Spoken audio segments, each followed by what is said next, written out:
here. Is this package yours? It's not mine. Tagado says it's not his either. Oops! We made fun of Tagido for nothing. Not his, not mine, not Sakiri's, not Adler's. Whose is this? It's taking up a lot of space. Some new antique? I don't think it's part of Hotori's collection. Huh? Wait, what's going on? About half an hour ago, when I returned to the shop, I saw a courier making a delivery. The package wasn't addressed to any person, just Abone Antique Shop. I saw that she was in a hurry, so I simply gave my signature for the package. I may have made a mistake. Maybe Kiromaru learned how to shop online? Wait, check this out on Bagel. Oh, what is it? Let me see! Mysterious puppets in hetero. Performance art or terrible omen? Wait, doesn't this look just like the one in our shop? Are they from the same collection? What's going on? Seems that similar puppets appeared overnight in populated areas throughout Hetero. There are 5 of them so far. At first, people thought it was Giovanni's doing, some kind of puppet-themed art exhibition organized by the Dvorak's or something like that. Others thought it was a promotional event for Miss Ellie's puppet project 1,000 Faces, which has been trending.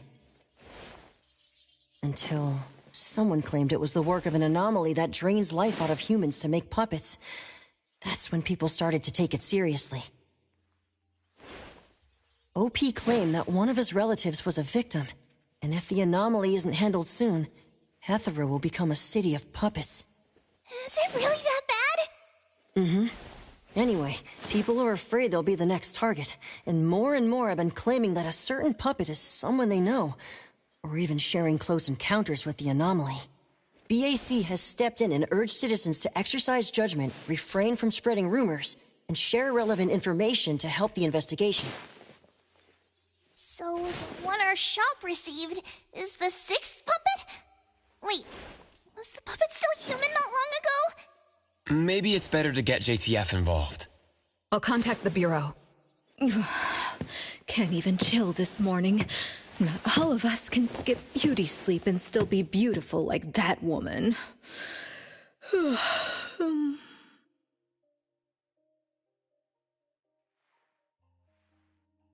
My apologies.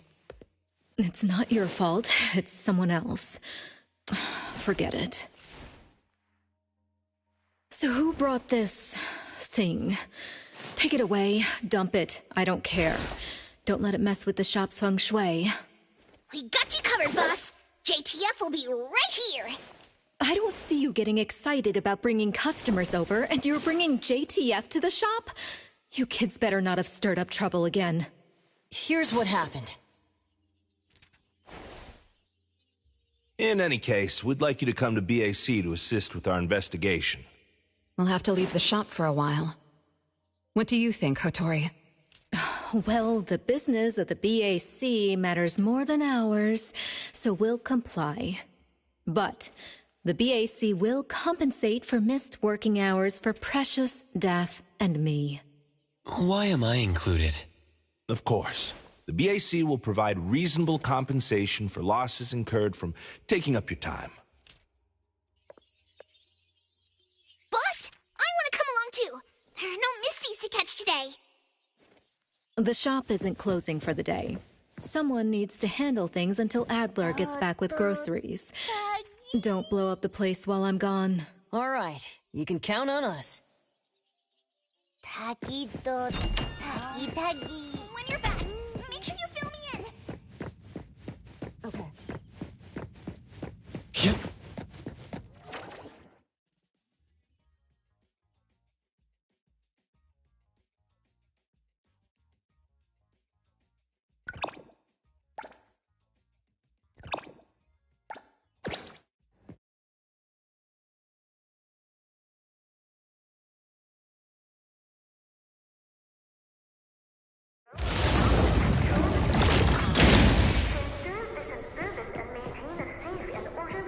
Greetings, everyone from Abone.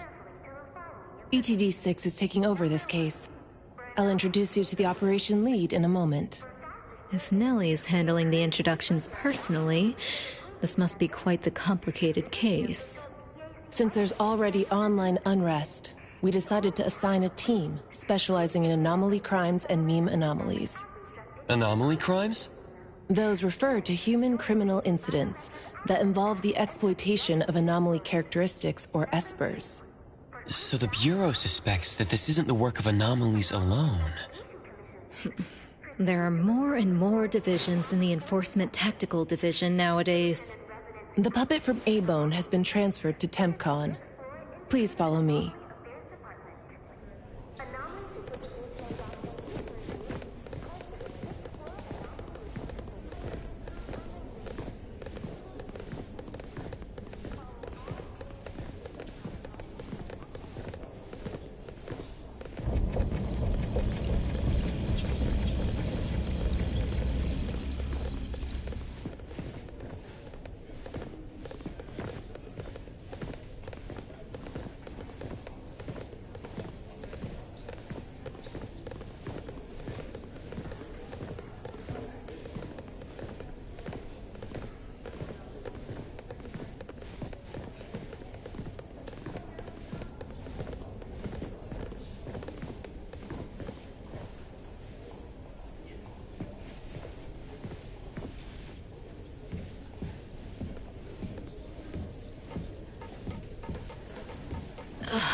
After so many years, the Bureau's shabby elevator is still so slow.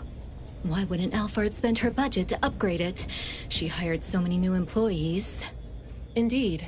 There have been many new hires after you left ETD. This is awkward.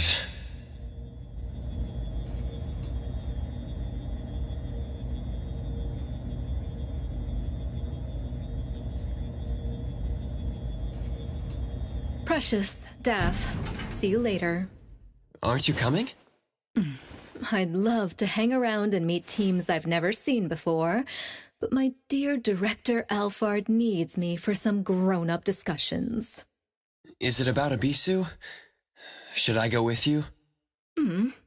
Our Precious wants to feel the cool AC and expensive sofa, as well as the endless lectures from the Director. She only asked for me, but I'm sure she wouldn't mind another one, especially one who's such a good kid. You mean I don't have to go with you? Don't worry. The containment level needs your expertise more. Next time there's a chance, I still won't drag you along to suffer. When you're done with your work, just head back. Don't wait for me. I just hope today's parent-teacher conference doesn't set a new record for length.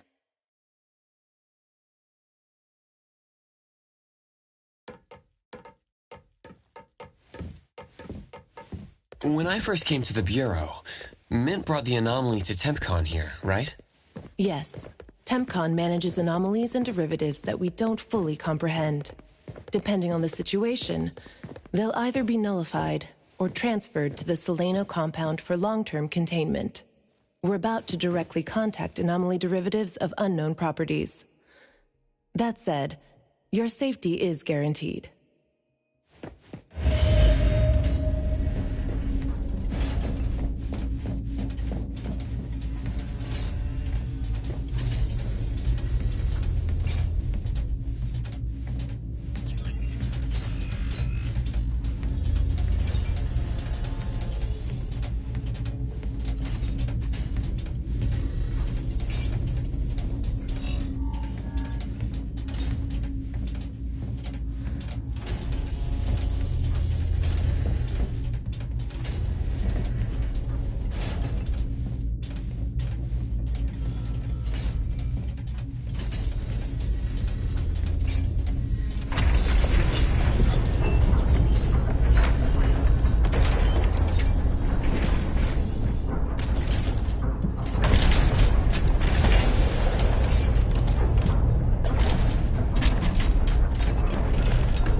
Allow me to introduce our guests.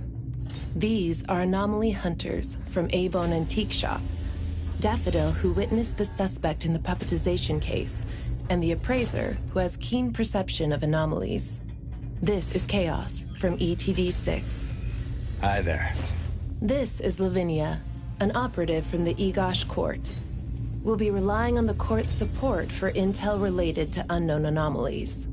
Blackbird was unable to attend today's meeting in person, so I'll be covering for her. Greetings to the people of A-Bone. Greetings. Now that everyone's here, let's get started. Who received the package? Tell us what happened. It was around 7:30 in the morning. I saw the delivery person place the package at the shop entrance. She approached me for my signature, saying she was in a hurry for the next delivery. I did not think too much at the time, so I signed and took it into the shop. But looking back now, the whole thing was pretty strange.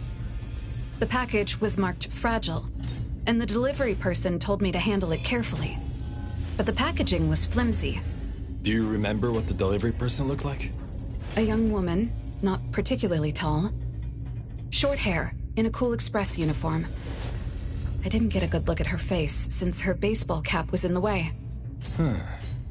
Curious. From the package to the delivery person, everything was fake. According to our investigation of the Cool Express in Bridge Crossings, the delivery person responsible for Hankaku Street does not match Daffodil's description, and their work records show no irregularities. The shipping records from the package center also show no fragile items being delivered to A-Bone. Someone disguised themselves as a delivery person just to give A-Bone a puppet? Correct. The question is, why would anyone do this? Considering this may involve matters affecting A-Bone's interests, I'd like to consult with both of you. We also don't have any leads. Sorry to interrupt. I was thinking, what if this person wanted the appraiser's help? A puppet that allegedly was transformed from a human, wouldn't it retain traces of an anomaly? If that's the case, shouldn't a client have come forward to explain the situation? Even without a client, what harm is there in examining a gift at your doorstep? Can I take a look at it? Please, go ahead.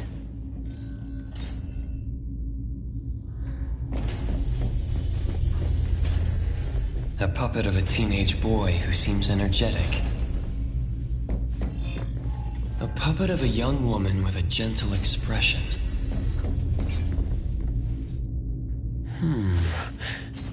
The cards in the pocket. The anomaly's aura seems to be coming from these cards. Bella. The red letters are names. And the number 0? All 6 puppets have a similar aura. It should be from the same anomaly, or the same type of anomaly, but it's very faint. I think the puppets should be ordinary puppets. They were simply in proximity to an anomaly. But the black cards in the puppets' clothes. The cards are the derivatives, aren't they? Very likely. So people being attacked and turned into puppets by anomalies is just a rumor. Pretty much what I expected. Who would spread rumors on Bagel to cause panic? Could it be the same person who delivered the puppet to A-Bone? Bingo. You're asking the right questions. My investigation shows that someone hacked a bunch of Bagel accounts and started rumors about people being turned into puppets by anomalies. This is starting to affect the citizens of Hatharo. Take me, for example. I have a neighbor who never misses her daily dog walks, rain or shine, but she's scared of getting caught by the anomaly and began to ask me to run errands. Who's ever out there watching and laughing at us right now, feel free to pop champagne. In any case, we can conclude that someone is spreading rumors. But I'm afraid clearing this up won't be easy. We can only explain the truth to the public after we contain or nullify this anomaly. And only then can we completely quell the rumors and eliminate their harmful effects. We have 2 important leads. First, the puppet was delivered to A-Bone by a fake delivery person. However, neither of you know anything about her, so we'll have to set that aside. At least we're on the right track. The second lead is that the anomaly can write. In my experience, This is quite rare. I wonder if the Egosh court has any records of such anomalies. Could you help us interpret it? Unfortunately, we haven't found any matching anomalies in accessible records. If we can determine the identity of the names written on the cards, I may be able to help. I should be able to glimpse at their fate through divination and understand what they've been through. Chaos, consider this. If anyone received a black card from the anomaly, you are welcome to bring them to the witch's house for divination. Understood. If anyone from A-Bone discovers new leads, please contact BAC as soon as you can. We will look out for more leads. Very well, let's adjourn. Thank you very much for your assistance. Who could it be? If only I paid more attention to the delivery person. Daffodil, you couldn't have expected this to happen. A-Bone's safety is my responsibility. This time, I left my guard down. Still, it's good to know that no one was actually turned into a puppet. Mm-hmm. Looks like Hattori isn't finished yet. Appraiser, if you're tired, you should head back. Let me handle the rest.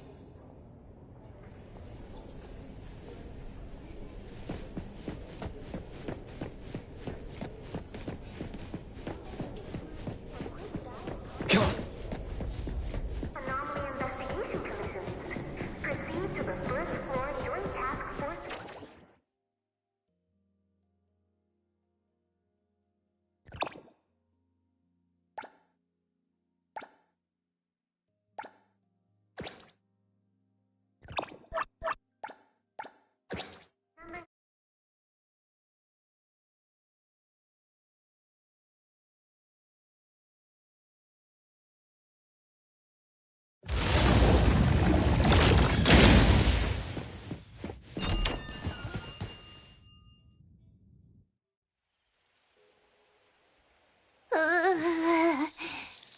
Natalie, are you okay? One last spot. Alright. Natalie's special training of watering flowers and horse dance. Complete. Watering flowers in horse dance? I'm learning from my master. Integrate every bit of training into daily life, using the weight of the watering can to increase the training intensity. How's that? Pretty clever, right? Oh. I water flowers like a normal person. Exactly. To master, this is just normal. My training isn't good enough yet. That's why I keep wobbling around.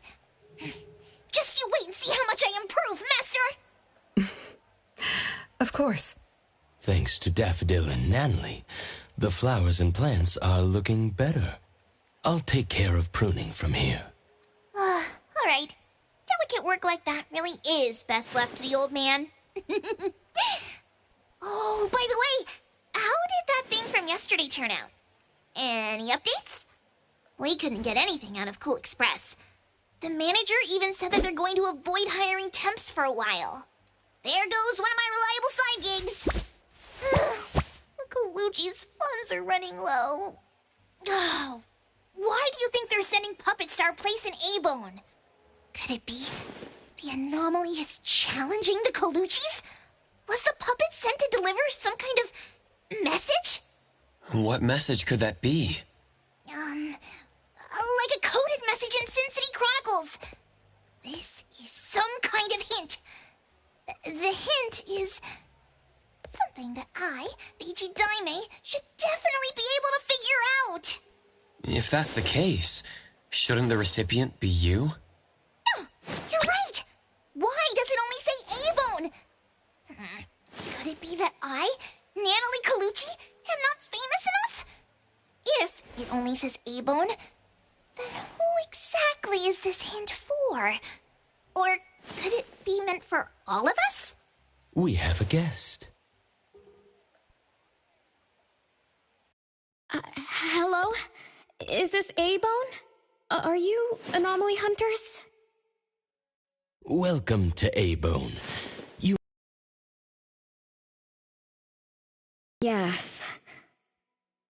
What do I need to do? Do I sign a contract? Do I have to sign up for something?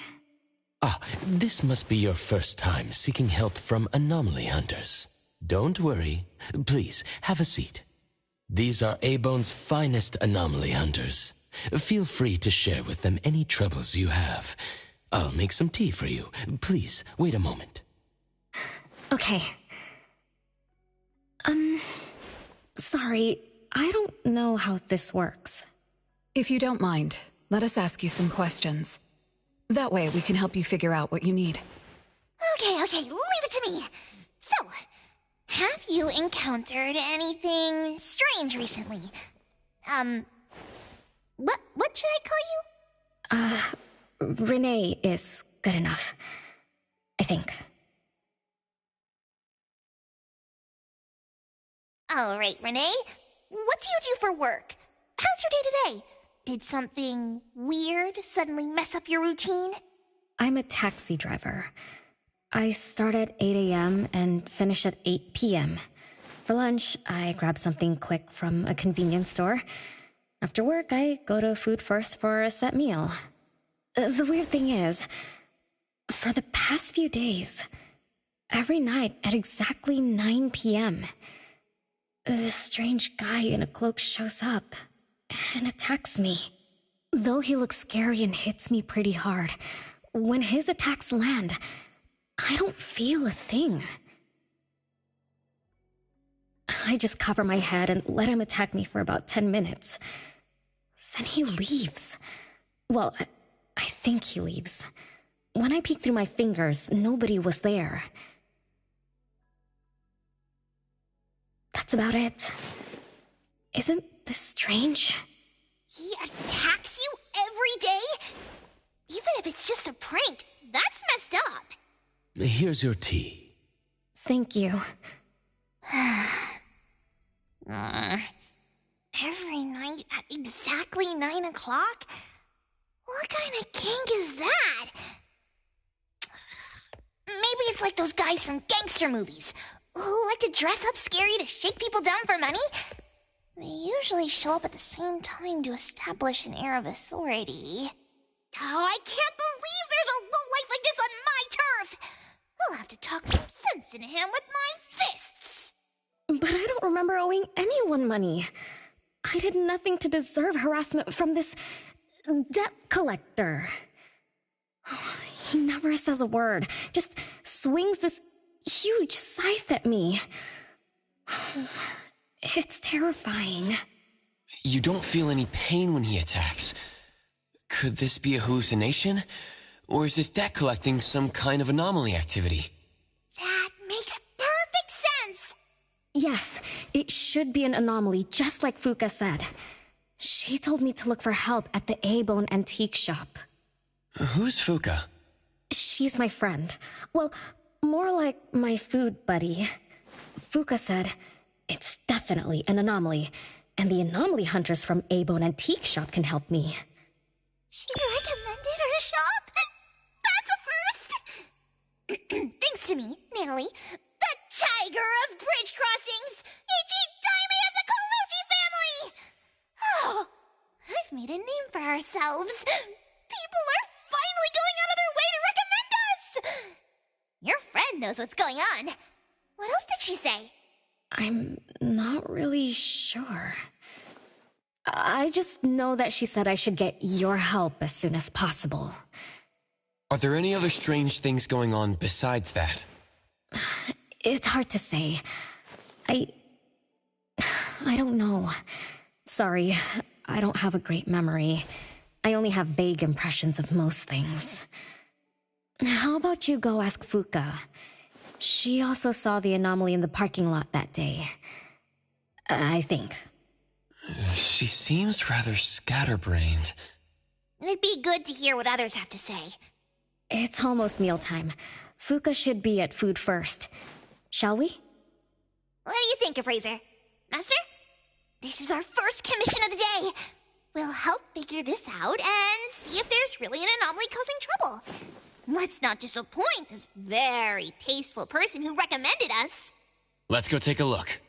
How about you, Master? Huh. Master hasn't worked on a commission with the appraiser yet. Maybe this is a good time to show you my latest training results! Hattori has no plans to go out today. Rest assured, I'll watch over the shop. Very well. Let's head out. Let's go. It's been a while since I had food first. Oh, I'm craving for their hamburger steaks. Hey, old man, we won't be back for dinner tonight. Take care.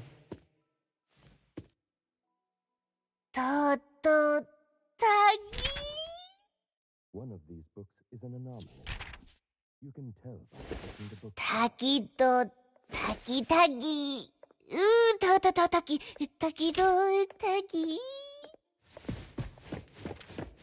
The bookshelf bracket is coming loose.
You're later than usual, little Renee. Sorry for keeping you waiting. I'm sorry. I had something to do. No need to apologize. Your matters are more important. Are you anomaly hunters from A-Bone? That's right! The A-Bone detectives are back in action! I am Natalie Colucci, H.E. Daime of the Coluccis from Bridge Crossings! This one is the core of our family, the Appraiser! And this here is... It's been a while, Daffodil. Oh, you already know Master? Your master helped our family solve quite a few troubles in the past. Mother still can't stop talking about Daffodil's moves. Oh, no wonder you recommended us to Renee. Master's commissions always get perfect reviews. Sorry, I don't quite remember. It was probably back when the shop first opened, right? After all, we have monopoly on all anomaly commissions now.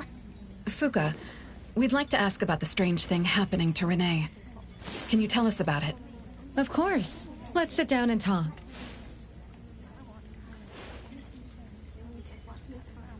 Two nights ago, little Renee and I finished dinner and were about to head home. She offered to give me a ride, so we walked to the parking lot together. That's when we encountered this cloaked person. Cloaked person? Didn't little Renee tell you about it? The anomaly she saw was a strange figure that looked like someone wearing a cloak. Oh, did I really say that? You little scatterbrain, forgetting what you said again. I'm sorry. No need to apologize. But to be honest, I don't know what this so-called cloaked person actually looks like. You don't know? Weren't you there? I was. Renee was walking me to her car, but halfway there, she suddenly crouched down, trembling all over, looking panicked like she was hiding from someone. I asked her what was wrong, but she couldn't answer. She just kept muttering things like, "Don't hit me." Nobody else was around, let alone anyone hitting her. So you didn't actually see the anomaly attack Renee? Mm-hmm. I did see her curled up on the ground, but I definitely didn't see the cloaked person she described. After about 10 minutes, the kiddo just stood up and asked me to follow her to the car, acting like nothing had happened. Isn't that strange? Are you sure this isn't some hallucination? Like, maybe she ate some weird shroom at dinner or something? I thought she was hallucinating at first, but on the way home, she told me that this weird thing happens every night at 9 p.m. It didn't sound like she was lying. Not a hallucination, only she can see it. Harasses her every night at the same time. With something this bizarre, it's gotta be an anomaly causing trouble. So, any leads yet? Hunters from Maybone? I see. Can I ask one more question? Of course, Daffodil. When Renee was clearly unwell, why didn't you contact a doctor? That's right. She acts like she's nice, but when her friend was in trouble, she didn't seem to be concerned or help her. Well, I was worried something might be wrong with her, so I told her to go to the hospital. But the girl insisted she was fine. So I just let her be. You also suggested that she should seek help from A-Bone. That's because I later realized Renee must have gotten herself into trouble with some anomaly. So I thought of you. Wouldn't it be better if you experts helped her, instead of having an amateur like me mess around? Daffodil, you may be thorough, but you always get obsessed with details. Same old habits. I'm the one who told Fuka that I was okay. Really, I'm fine. It didn't hurt at all. It's just that the anomaly was scary. Thanks to Fuka for explaining everything that happened. I'm not so good at that. I feel like I don't really know what's going on. We've been talking for so long, we almost skipped dinner. I'll buy everyone food tonight. Take a look at the menu. What do you want, Fuka? Same as usual. Spicy chicken cutlet curry rice. I'll have the same. I don't know about the other stuff at this place, but I like the spicy chicken rice, since it doesn't have those gross green peas. What about you, Nenali and Appraiser? Go ahead and order something you like. We'll gladly take the offer.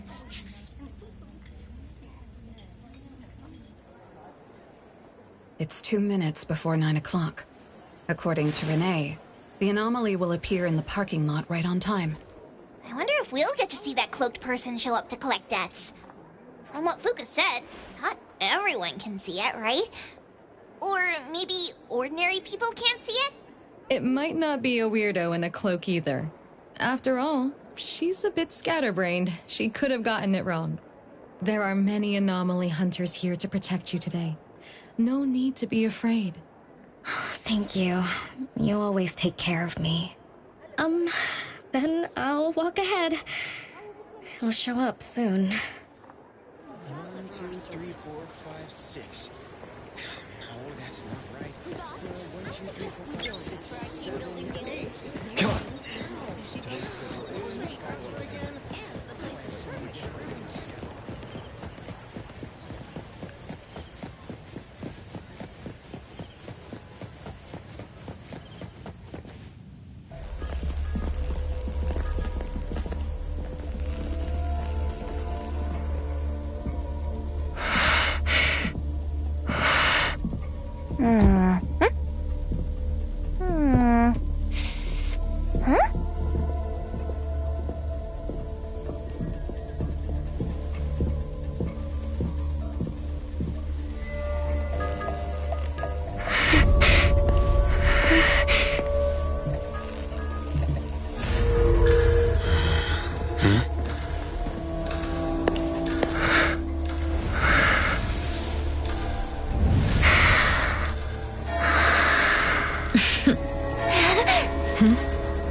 Leave it to me.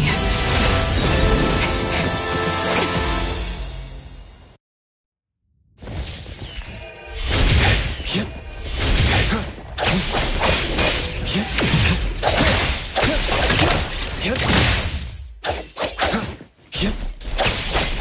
Time for a change! Just a tickle.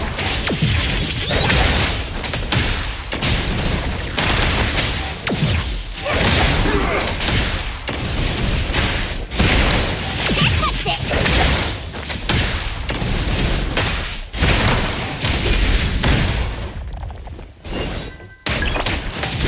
I will see through the nexus. Fate splinter and fracture!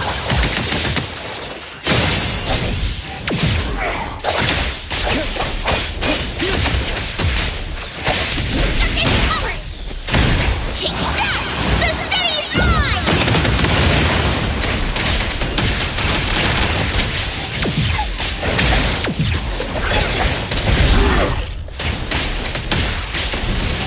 Think you can challenge me?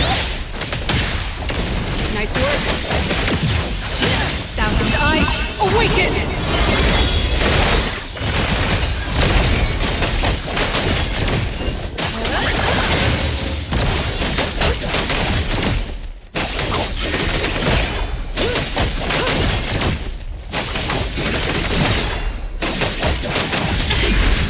No problem.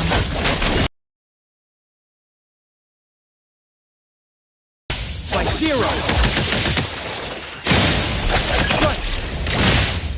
Got this covered! Everyone, follow my command!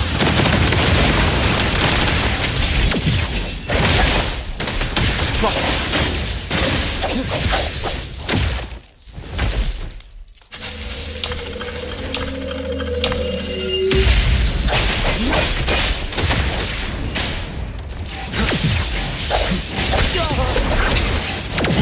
Not too difficult.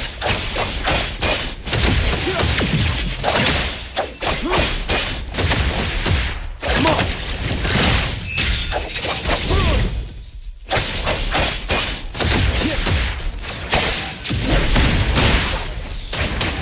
Just warming up! Let me take one. My mistake. I'll handle this.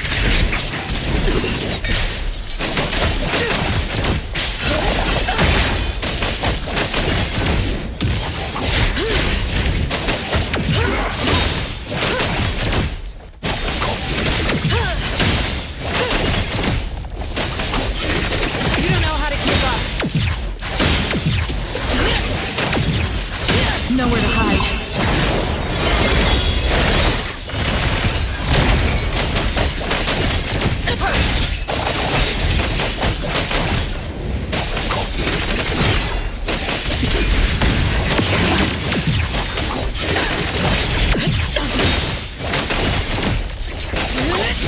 Your moves are sloppy. I will see through the next fate splinter and fracture! The easy diamond! Take that! The city's mine! Nice work.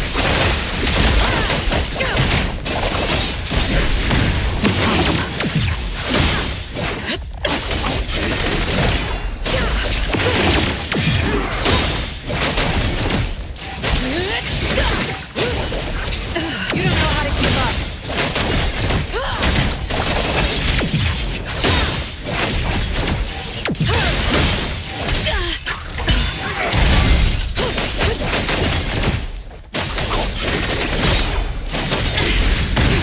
Your moves are sloppy.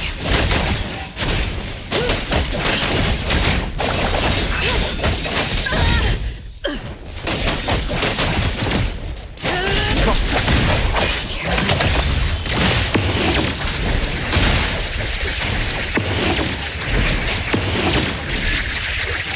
I will see through the next. Let's finish this! Time for a change! Everyone, follow my command! Nice work. How did it get away? Oh, don't tell me I'm getting rusty! Ugh. Stay away. Stay away! collector. Everything's okay now. Did the anomaly drop that thing on the floor? Renee. And a series of numbers on the back. Minus 20088. The numbers are different. It's the same type of card the Bureau is looking into. Let me contact Chaos. We meet again. From what I know, you received a commission from Renee to investigate this debt collector anomaly, which attacks her every night at the same time.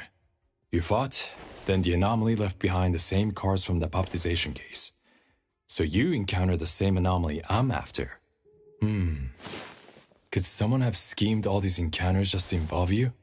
ETD6 lives up to their name. They are true anomaly crime experts. You're right.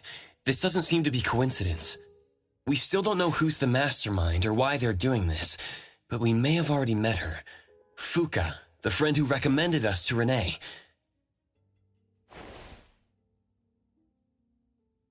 Wait, she was here just a moment ago. She's already gone.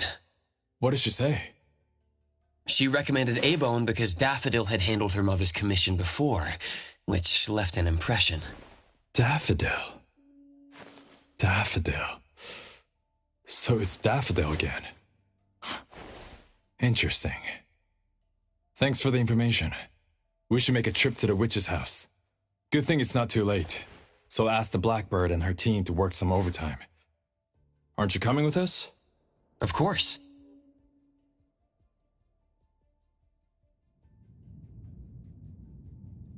Let me take over.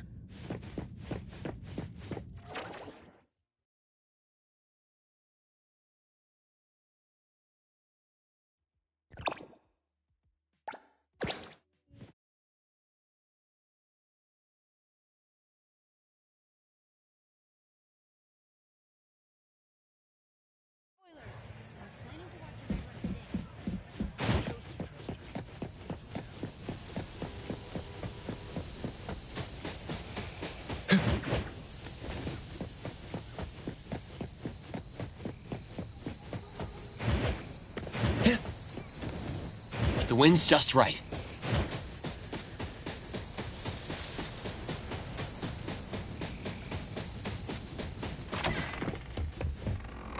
Greetings. Welcome to the witch's house. Hello. Sorry for disturbing you this late. Good evening. This young lady was attacked by the puppetization anomaly tonight. Huh? Wait, what anomaly? The one that turns people into puppets? So, those people really were... Well, we aren't certain at this moment. In any case, could you please share the entire incident with us? Oh, I'll tell you. Renee came to our shop because she wanted us to deal with some weird thing that appears every night at 9 o'clock to attack her. We were escorting Renee to the parking lot of food first, and at exactly 9 o'clock, there was a poof, and a wild debt collector appeared. We don't know its real name. Nanalie has been calling it the debt collector. That's right. It was swinging a huge scythe at Renee. I don't know if my eyes were playing tricks, but the scythe went through Renee's body. I was worried. I think I saw that too. Luckily, the appraiser blocked its weapon. Then, they started going at it, trading blows and stuff. But the fight didn't last long. Oh, I was just getting started when he ran off. Do any of you remember how long the fight lasted? 10 minutes sharp. And afterwards, did you discover that the anomaly left the same kind of card for Renee? We did. Appearing on time, disappearing on schedule, and leaving similar cards for the victims. This debt collector might be a type of rule-based anomaly. Rule-based anomalies usually follow predictable patterns. They also have a complete set of rules in their domains. For example, if any of you were to enter the anomalous realm it creates, you wouldn't be able to get out easily. Instead, you'd have to follow its rules. Some rule-based anomalies symbolize rules themselves. You can think of them as the manifestation of rules. Others have some kind of goal. In such cases, nullification is extremely difficult, and conventional containment methods have proved ineffective. No wonder it got away. Is Abisu's security anomaly also a rule-based one? Nantani is its name, right? It is. So, the key is to understand the rules and master them before we can nullify or use them to our advantage. And someone beat us to it. Figured out the debt collector's rules. Set up the whole thing. The next questions are, why target Renee? And what do the numbers on Renee's card mean? Why is the message left for Renee different from the others? Another annoying puzzle. If only Nietzsche were here. I could do a divination for Renee. Maybe we can find something. Huh? That's a surprise. I've never had a divination before. Is there anything I need to do? Just relax and close your eyes now.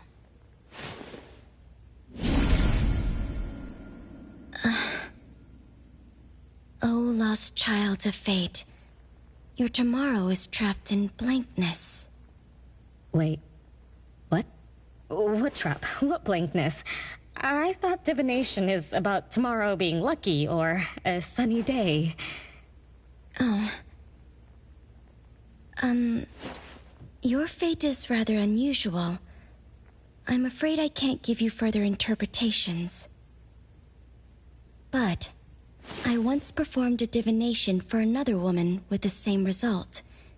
You might share similar fates.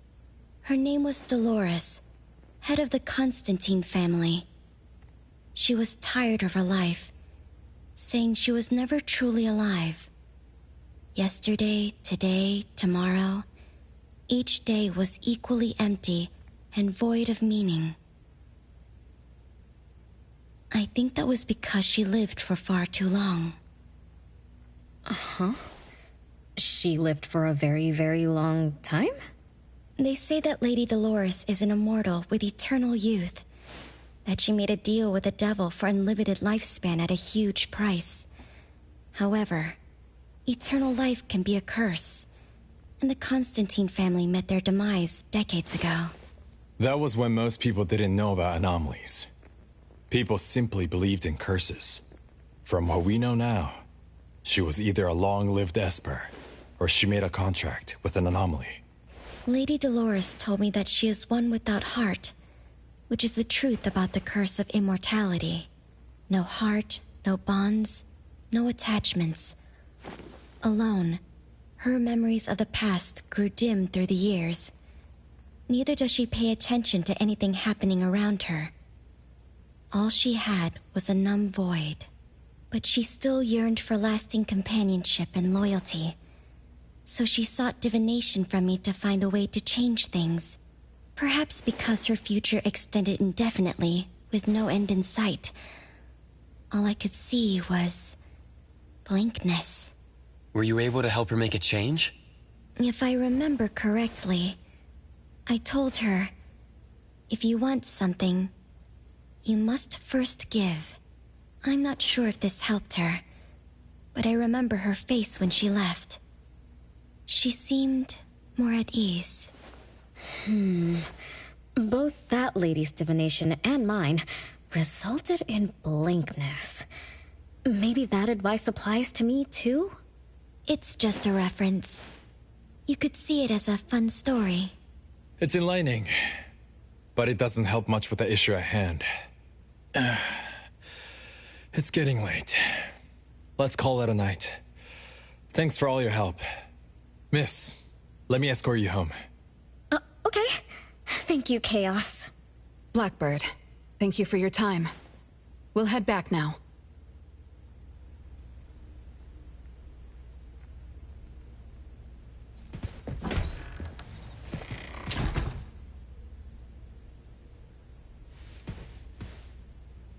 Greetings. Welcome to the witch's house. Lost souls cling to you. Allow me to grant them peace.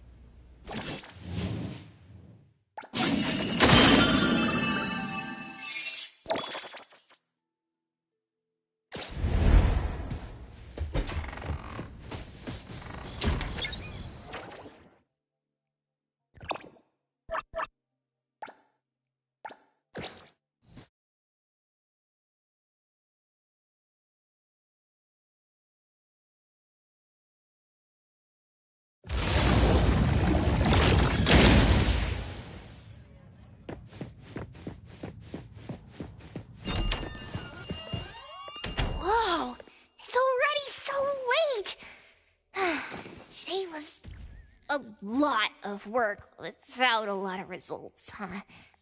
A rule-based anomaly, weird messages on a card, and some story from way, way back. There seem to be a lot of clues, but there isn't a way to connect them together. They must be related. What could be the missing link?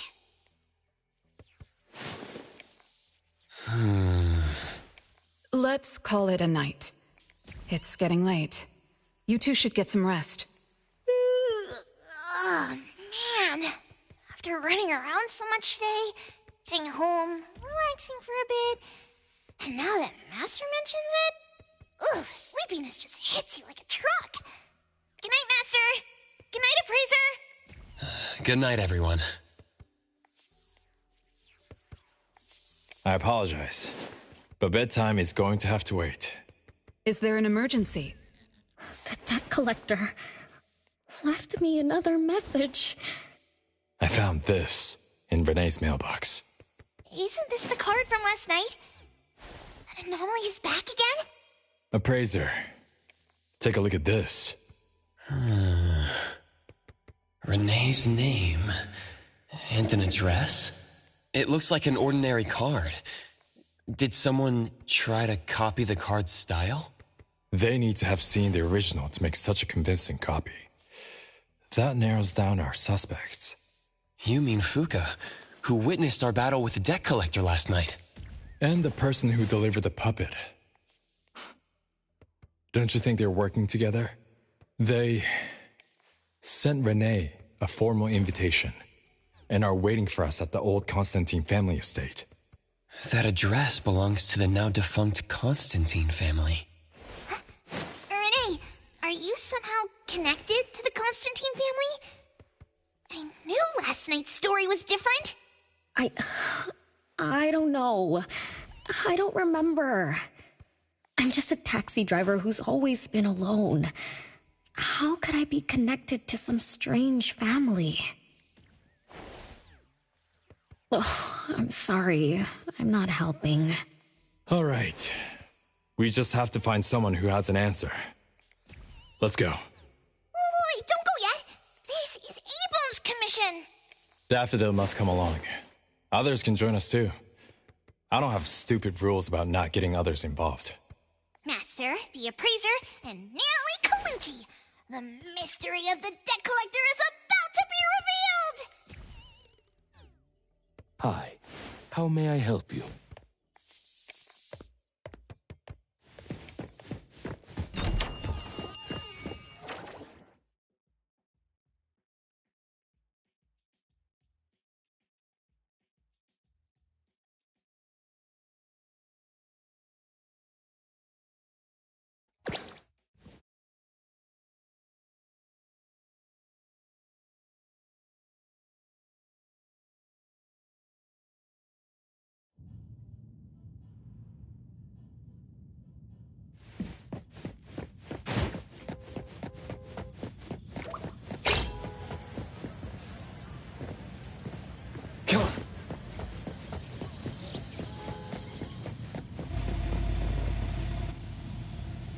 According to Article 20 of the Field Operations Code, I'm glad I could help. Was it 19? Anyway, please.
except for some skinny cricket tree. How is there nothing else? Was there really a big mansion here before? It's a cherry blossom tree. I didn't notice before, but wow. It's grown so tall already. The branches might be thin, but they're sturdy. Natalie, do you want to climb it? Me? Climb the tree? Now? Let me see if there's a good angle to climb. It's been a while. I'm not sure if I can do it. Or maybe it's because I was smaller when I was a kid. I could just hop and reach the top. But now... maybe it's better not to try. Huh? Why are you all looking at me? I'm sorry. My bad. This isn't the time to be fooling around. Let's have a climbing competition after we solve the mystery. Let's get back to the case. Renee said she's been here before, specifically when she was a kid, and that she used to climb this cherry blossom tree. You are connected to this family after all. Did I just tell you all of that? Yep. You said you climbed this tree when you were a kid. When you were a kid. Back then, I climbed all the way to the top of the tree, wanting to pick the prettiest cherry blossom for my sister. But it was so tall, and I was too scared to climb down the same way. Luckily, someone caught me. Huh? Was it my sister? Or Mom?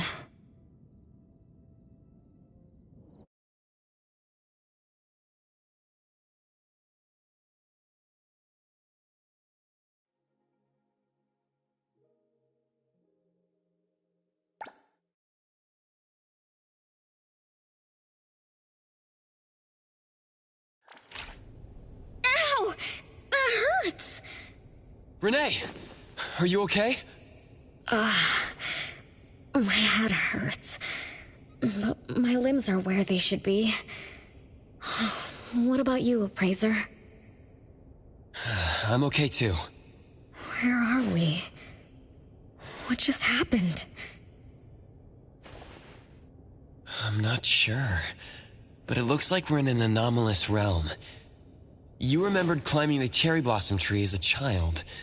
Then we got pulled in. Natalie and the others aren't here. We might be separated. This is my fault. I'm so sorry. I had no idea this would happen. No worries. It's not your fault. Besides, we hunters are used to being pulled into anomalous realms. The real question is, how did we end up here? What a grand entrance. This must be some wealthy family's mansion. Such as the residence of Lady Dolores, head of the Constantine family. Have we traveled to the past? Not necessarily.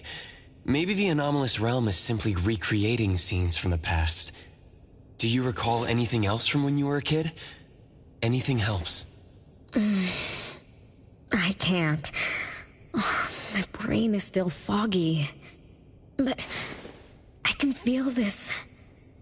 Ever since I got here, I've been having a sense of nostalgia.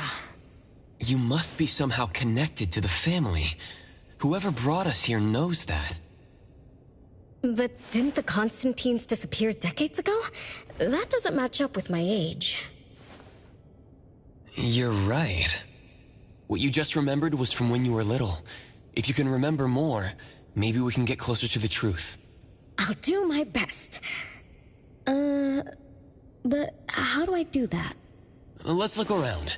Maybe we can find the key to your memories.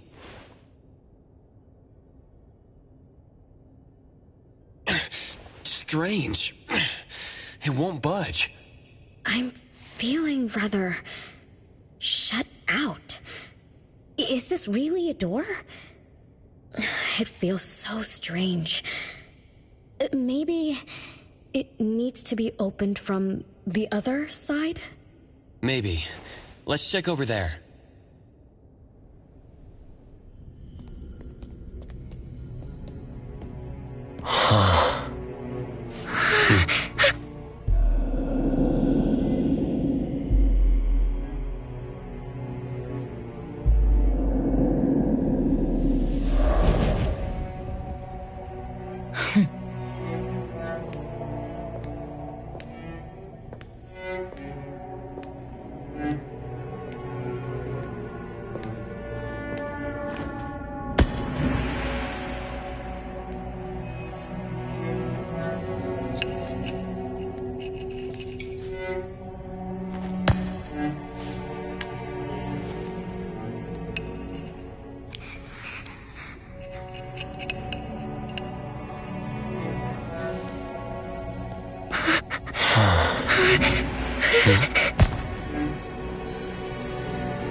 It's you.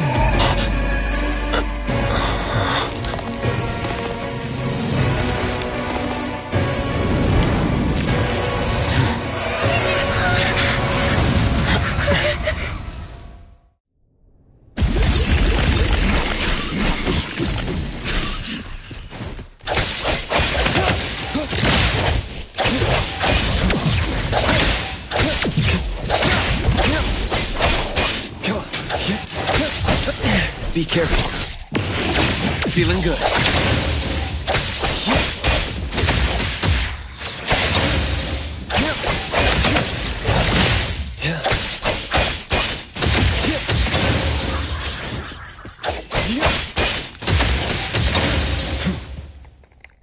What was that just now?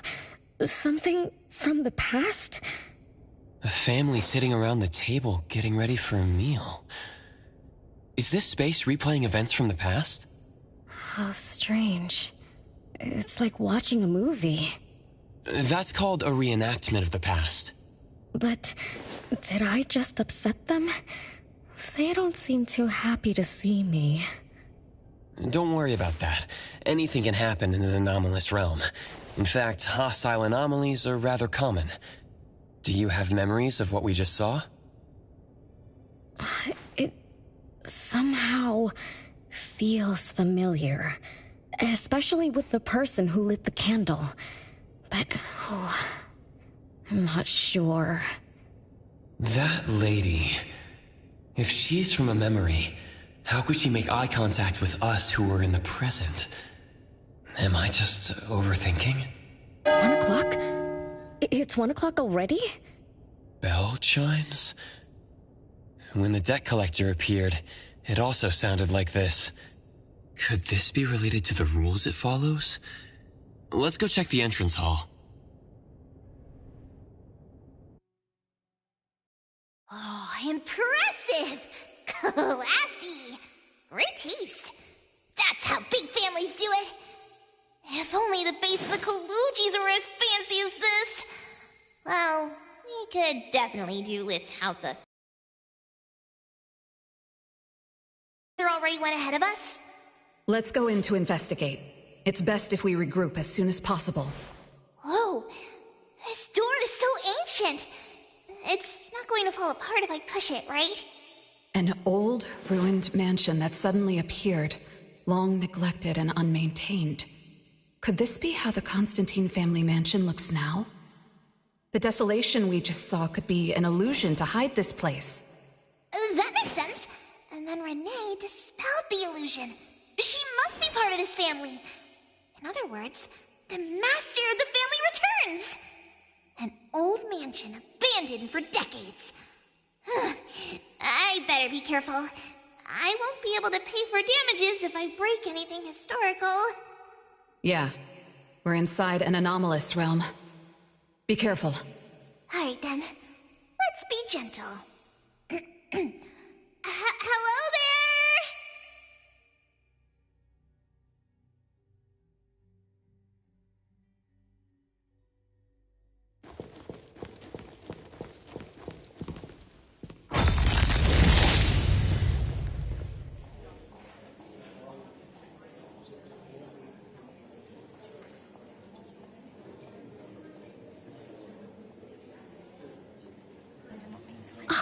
It's that lady from before. Excuse me. Sorry. Wait a minute. Were you talking to me? She just walked away without responding. I'm so confused. We can talk to people from the past? It's like an interactive movie. No, wait. It's more like a stage play.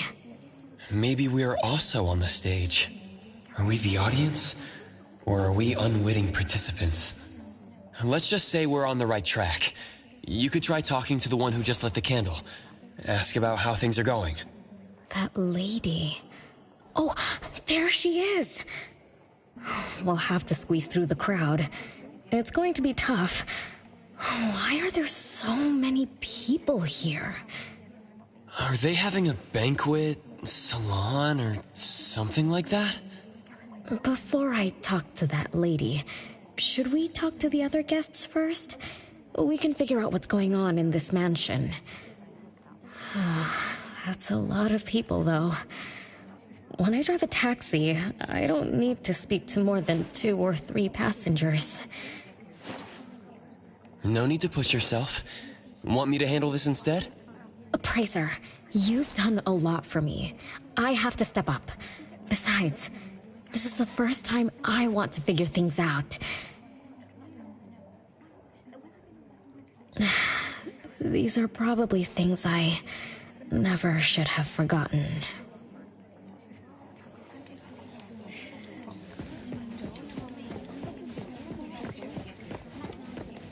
I might not have another chance like this. Ugh, I better make the most of this. We need to seize this last chance to butter up the lady. Maybe she might even invite you as a guest in the future. Oh, don't even think about it. Look at all these people. Everyone is trying hard to impress her.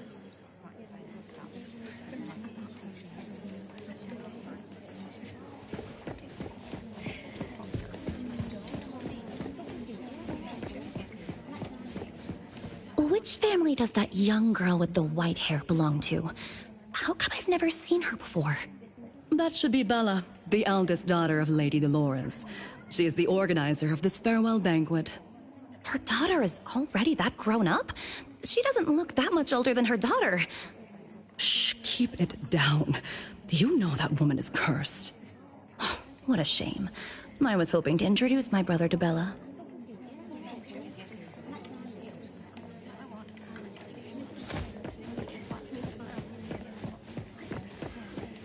The salon has been running just fine. Why is it getting cancelled? Apparently the lady wants to focus on family affairs, so she's withdrawing from the social circles of the nobility. Ah, such a shame. Dolores has an amazing chef and the finest wine I have ever had the honor to taste. Dolores is also the most gracious hostess. Always generous when she lends out money.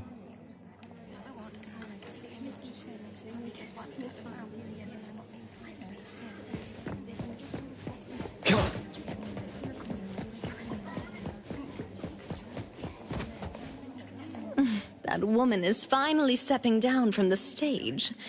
Tut-tut, shamelessly enjoying eternal youth. Just because she had a deal with the devil. Look at this mansion. Look at all these treasures. Who knows how much wealth she's swindled over however long she's been alive. This is my last chance to find her source of immortality. The salon ends at 3 o'clock. Look at what time it is already. What's taking those useless guys so long to make a move?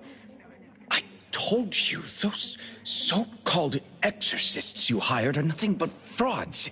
You better give up on your delusions. My brain is getting fried from what the guests are saying. So many conversations. So many faces.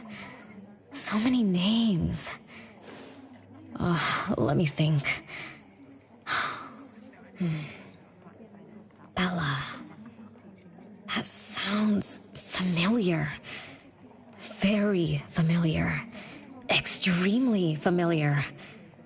Oh, that feeling is back again. It's just hearing that name brings up this nostalgia. One of the puppets recovered by the BAC is also called Bella. Can this be a coincidence? What do you think? You said the BAC found cards in the pockets of the puppets, and those cards were similar to the one I got. That means I'm connected to the puppets. By the way, Lady Dolores' daughter, whom we just met, also gave me this feeling of nostalgia. I guess I'm really connected to this strange family. Did you remember something? Could I have been their driver? I'm pretty confident in my driving skills. No? Why don't we find Bella and ask for confirmation? That's a good idea. I want to talk to her, too.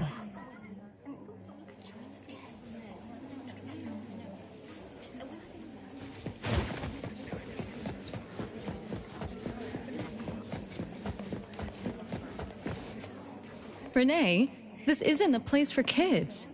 Huh? Bella? You know me? Child, I'm your older sister. Remember, you should address me in a formal manner. I can't believe I have to tell you this. Mother has indeed spoiled you. Sister? My big sis? Why are you so confused? Oh, did you oversleep again? Mother warned us not to interrupt her salon, but you just had to go see what's going on. Like the time you hid in that cabinet to peek through. You ended up very disappointed, remember? You said adult social gatherings were boring, so you dozed off. You fell asleep in that cramped cabinet. When you woke up, you were so groggy that you forgot where you were and what you were doing. And then you woke up, but someone had shut the cabinet door, leaving you in a dark, cramped space. You snapped and started to cry. Desperate to escape, you threw yourself against the cabinet door. That day, every guest witnessed the extraordinary commotion you caused. You completely ruined Mother's salon. I didn't mean to, big sis. Is that so? Do you really think I'm your sister? Huh? Big sis? But aren't you? No, Renee. I'm just a shadow bound to this place, destined to meet you. Though you might have forgotten or abandoned us, we've been waiting for you all this time. We've been waiting to relive these moments with you. So, I really am part of the Constantine family? I'm her daughter? Looks like that poor brain of yours still remembers something. If you didn't even know your own mother, how sad would it be for those who love you? Where are they? Mom and the others. Are they still home? My dear sister, this is the Constantine mansion trapped in the past. Everything that happened here, everything about us, reenacts over and over again at this place. Come on, Renee.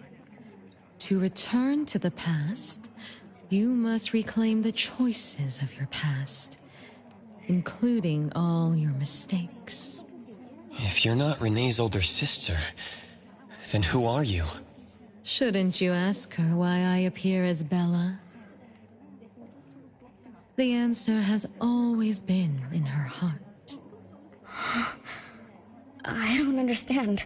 Wait, sister! It's all right if you don't understand now. I've been waiting for you for so long. I don't mind waiting a little longer. Bella. I think I'm starting to remember.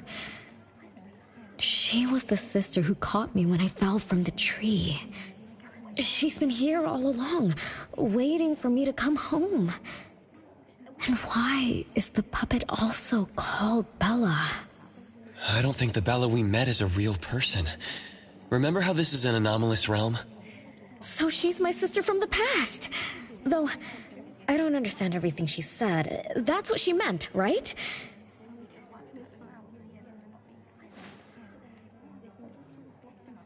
Then I really am part of this family. Didn't this family disappear over 50 years ago? How could I... How about we ask Lady Dolores? My mom?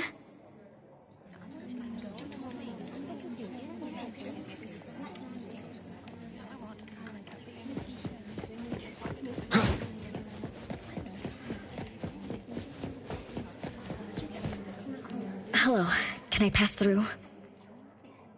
Excuse me, coming through. Hey, get in line if you want to butter up the missus. Take turns like everyone else. You're not the only ones who need something from her. Dolores is far too kind to you commoners who are uncultured bumpkins with no etiquette. Do I need to remind you about what first come first served means? I don't think we can squeeze through. These guests aren't very friendly. There was one bell chime when we came in. The salon started at 1 o'clock. If this scene closely follows how it played out in the past, they should leave as soon as the salon ends. We should be able to approach Lady Dolores then. Oh, good point. Thanks for coming up with a plan. I couldn't have done this alone. When does the salon end again? It should end at 3 o'clock. So we wait until the clock chimes 3 times.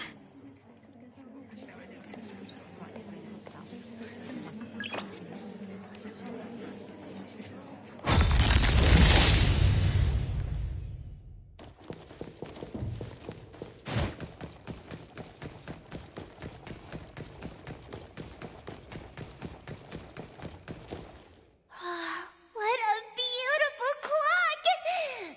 Is this what history feels like? Why is it stuck? Let me fix it. Wait. What's wrong, Master? Is it dangerous? It's best to remain vigilant in anomalous realms, especially with clocks. Oh, right. That debt collector anomaly is also related to clocks. Blackbird once mentioned that rule-based anomalies follow established patterns strictly. It would be a good idea for us to pay close attention to time. Got it, Master. Let me look around for clocks, watches, and stuff like that. But, I guess I was in a bit of a rush. It doesn't seem to cost anything, though. The debt collector didn't appear this time. Ouch! My ears! Something else showed up. Hey! Watch this!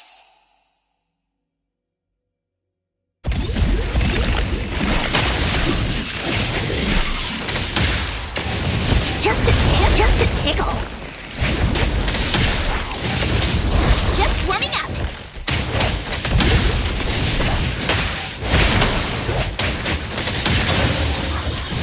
Just a tickle. Watch me shine! Nice work.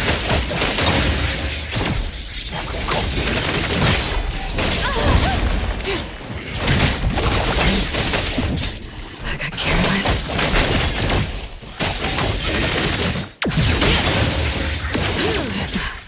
No problem. It's 3 o'clock now. The debt collector shows up every night at 9 o'clock to attack Renee. Until then, let's try to figure out what rules the debt collector follows.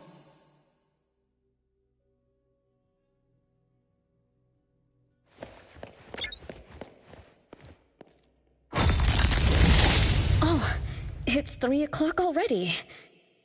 As you expected, all of Lady Dolores' guests have left. I'm going to see Lady Dolores now. Take it easy. Don't be so nervous. I'm here with you. Okay, deep breaths. Deep breaths.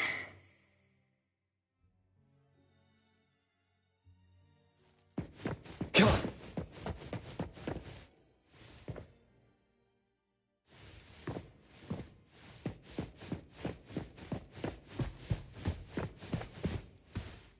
Lady Dolores. Renee, my dearest little daughter, come here to Mama. No need to hide anymore. The troublesome people are all gone now. Mom? Are you angry with me? I was too naughty. I hope I didn't interrupt your salon. Angry? How could I be? I just didn't want you to see those people too early. To witness the greed, foolishness, and ugliness of those who long for so-called immortality. Are you talking about the people who were just around you? My little petal, they must have frightened you. I promise nothing like this will ever happen again. This pathetic charade will soon be over. Mom, you've always hated the salons? Feelings of love or hate didn't matter at first. I simply had to run the salons. I had to use these connections to reverse the decline of the Constantine family. Besides, I don't even remember all the little things. But even though my goal was fulfilled long ago, these salons kept going, one after another. Perhaps they weren't the only greedy ones. I was too. I was too young and too foolish. I mistakenly thought gathering them under this roof could bring me some comfort. However, they were nothing but a bunch who envied the family's reputation, coveted the wealth in this mansion, and lusted for so-called eternity. After a while, I came to see them as nothing more than greedy beasts, scrambling for scraps and pandering jesters making fools of themselves. I guess they sufficed as entertainment. I don't get it. It's okay if you don't understand. Mother promises that you, my little petal, will never need to understand this. These troubles will never bother you again. Mom, are you not hosting salons anymore? Whatever I sought in those salons was a mistake from the start. I must correct this mistake. And the catalyst for that change is you, my dear. My little petal. Family is what matters most. You are the most precious gift in my life, as well as the very source of meaning in my stagnant existence. Whatever time we have left, we must treasure every moment together. From now on, as long as I'm with you, as long as our family lives together in harmony, a moment of happiness with family is worth more than an eternity in solitude, even if it's just for a brief moment. Mom, wait! Little Renee, what would you choose between an eternity in solitude or a moment of happiness? Big Sis! You appeared out of nowhere. That was spooky. Oh, wait. What did Mom mean? And the rumors about the family. Is Mom cursed with eternal life? But how can eternal life be a curse? Isn't it great to live forever? So that's your answer. Well, having something is better than having nothing, and having more is better than having less. Right? Like, if you have endless time, couldn't you do as many things as you wanted? If I had eternal life, I wouldn't know what I wanted. And I wouldn't know what I could do. I wouldn't even remember what I've ever done. This is my life right now. All this time. What have I been living for? Days with nothing to do. With no meaning. And with no end in sight. So that's why it's a curse. Poor Petal. It seems that even after forgetting us, you still haven't found what you desired. Or was the kind of happiness you were looking for nothing but drifting through life in a daze, barely conscious? No, I didn't forget you on purpose, Big Sis. It's not like that. Little one, you self-contradict and don't act as you say. But I believe you. Because you've already paid the price. Just like your first answer, you made a choice before. That choice allowed you to return here by yourself, but it also made you forget everything, including us.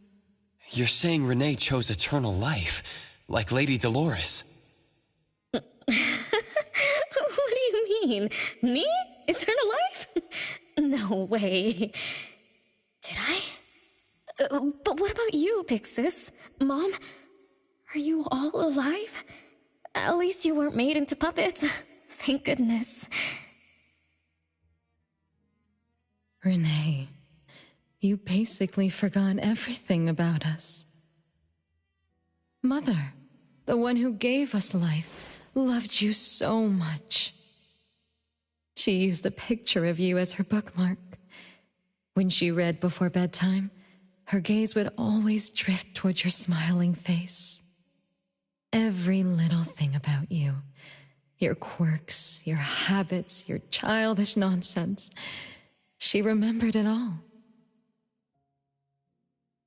You were the only one she had in her eyes and in her heart, as if the rest of us didn't even exist. And we are the same way too. Mother, Elliot, Teresa, everyone is waiting for you. Won't you come see them? Mom? And the other siblings? Everyone's waiting for me? The cherry tree Mother planted in the courtyard is bathing in sunlight and in full bloom. Time has come to a standstill, and moments of happiness place over and over again.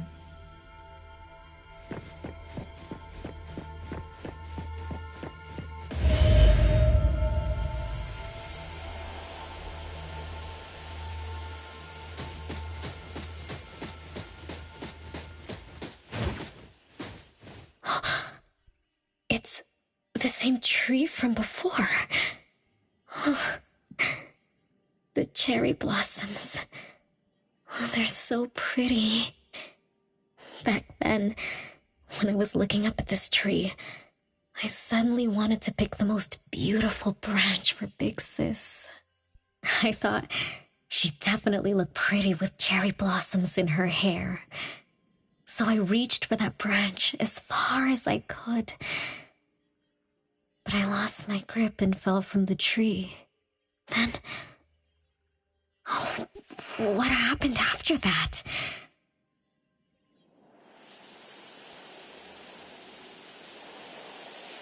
This is the crooked tree we saw when we first got here. The flowers have withered. Just like the fate of the Dolores family. Be careful. Looks like we're not the only ones here for the flowers.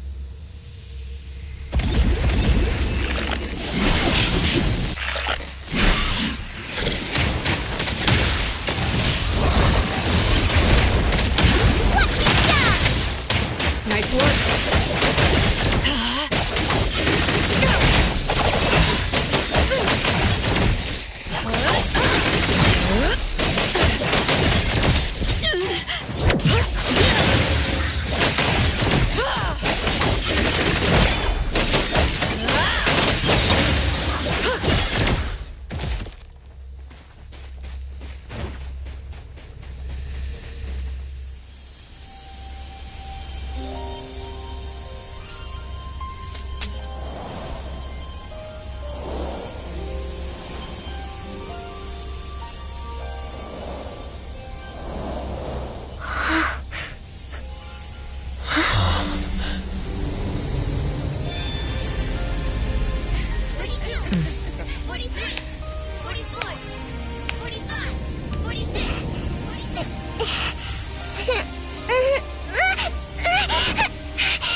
We've been waiting for you for a long time, Renee.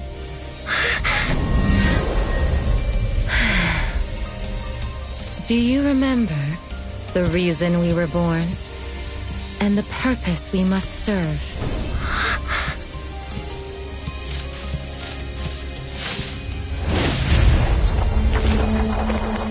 All excitement will eventually fade to nothing. Mother has long grown tired and numb to it all. After enduring long and lonely times, a wish began brewing in her heart.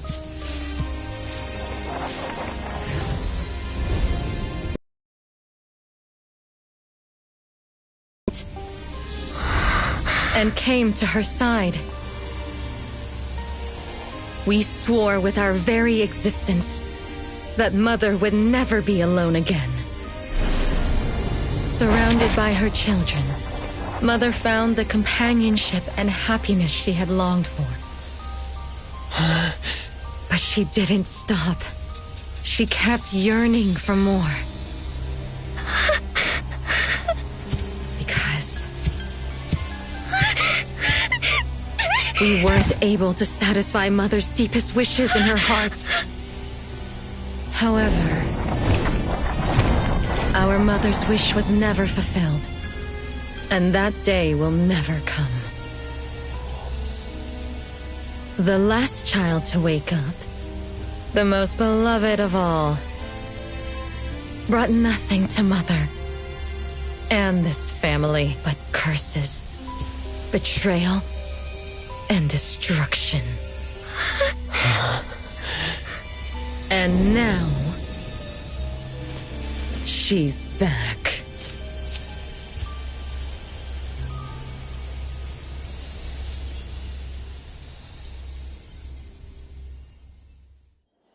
Do you remember about the time our family spent here?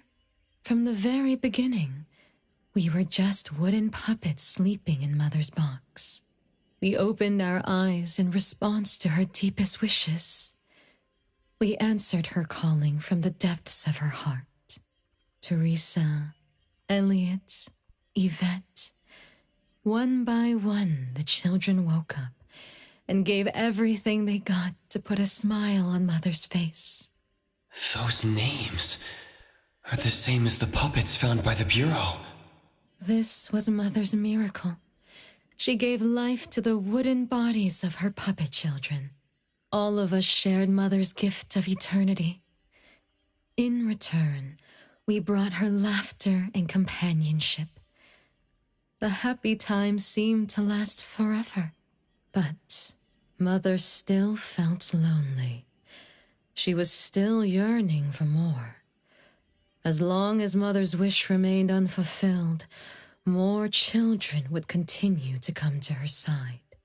And you, little Renee, are the last child to receive her favor, and the one she treasures most.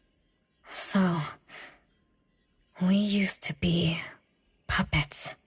And I woke up because of Mom's magic. That must be the Esper ability of Lady Dolores. Our existence, our calling, and our purpose. Everything was dedicated to Mother. Thank you for helping me remember all of this, big sis. Unfortunately, you abandoned all of our duties. You betrayed us and committed an unforgivable sin. Sin? I don't get it. You forgot your family. You even forgot the sins you committed. But that's okay. I'll make you remember everything. That's exactly why I am here. The sin is recorded on Mother's registry in the study. Won't you go see for yourself? You could give us a better explanation. Everything started because of you. My ignorant little sister. Oh, wait a minute. Don't leave me, sis!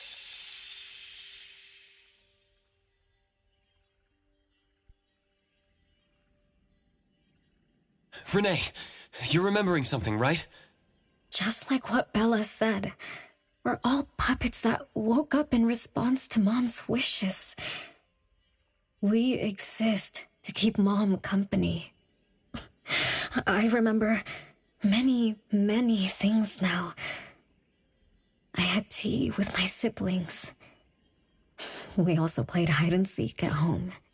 But Mom, our beloved Mom, where is she now? Why am I the only one alive by myself? Where did they all go? We'll have to check the study.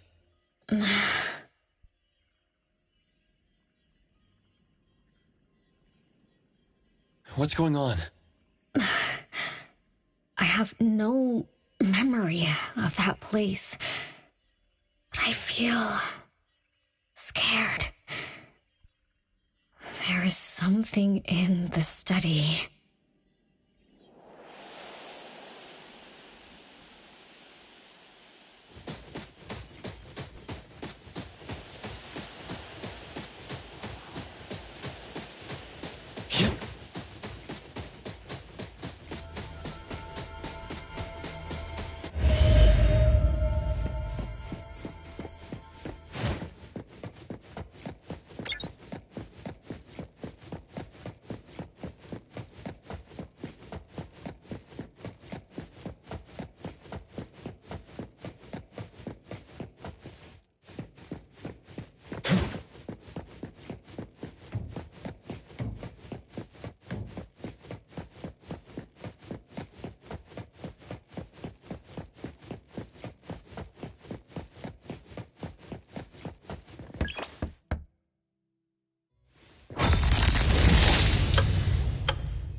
There's no way a crappy door can stop Master and the Ichidaime! This is the only locked room in the whole place! I smell secrets! Do not let your guard down. Be careful. Grandfather clock? Ugh, either Lady Dolores is a clock nerd or this anomalous realm is related to the concept of time. Something feels off. Let me look closer. Wait, Nanalie. It's the anomaly that attacked Renee. I think it doesn't want to hurt us. We're not its target. Renee is. What was that thing about rule-based anomalies again?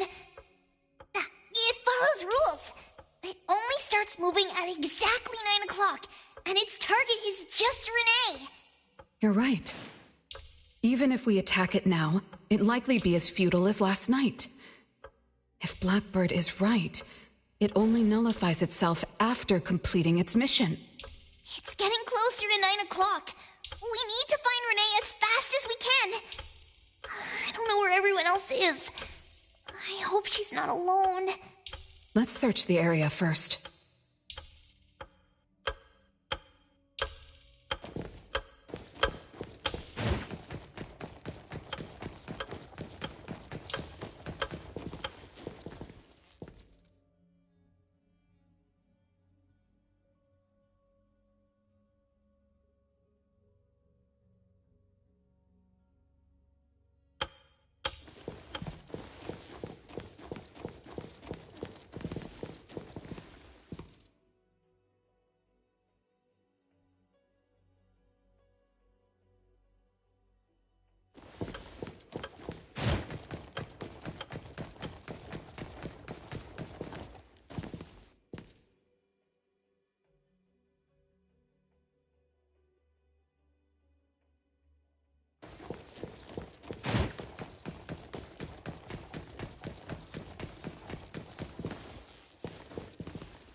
With so many siblings around, the house must be crowded, right?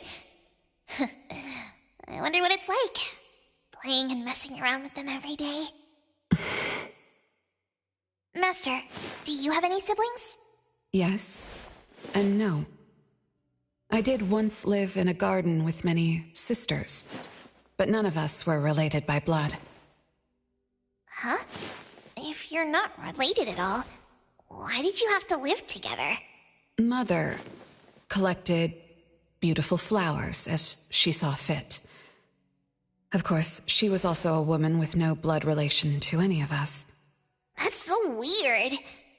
Well, but isn't that not too different from the Constantine family? There are some similarities, but knowing the Constantines, I find it somewhat ironic that our mother and Dolores are complete opposites. I can sense Lady Dolores' sincere feelings as she cared for her children. Though they are puppets, she treated them as real children. In contrast, the other mother simply manipulated the children she collected into decorative pieces for her own fancy. Master, I don't know what was going on, but I'm glad that you got out of the garden. I think so too.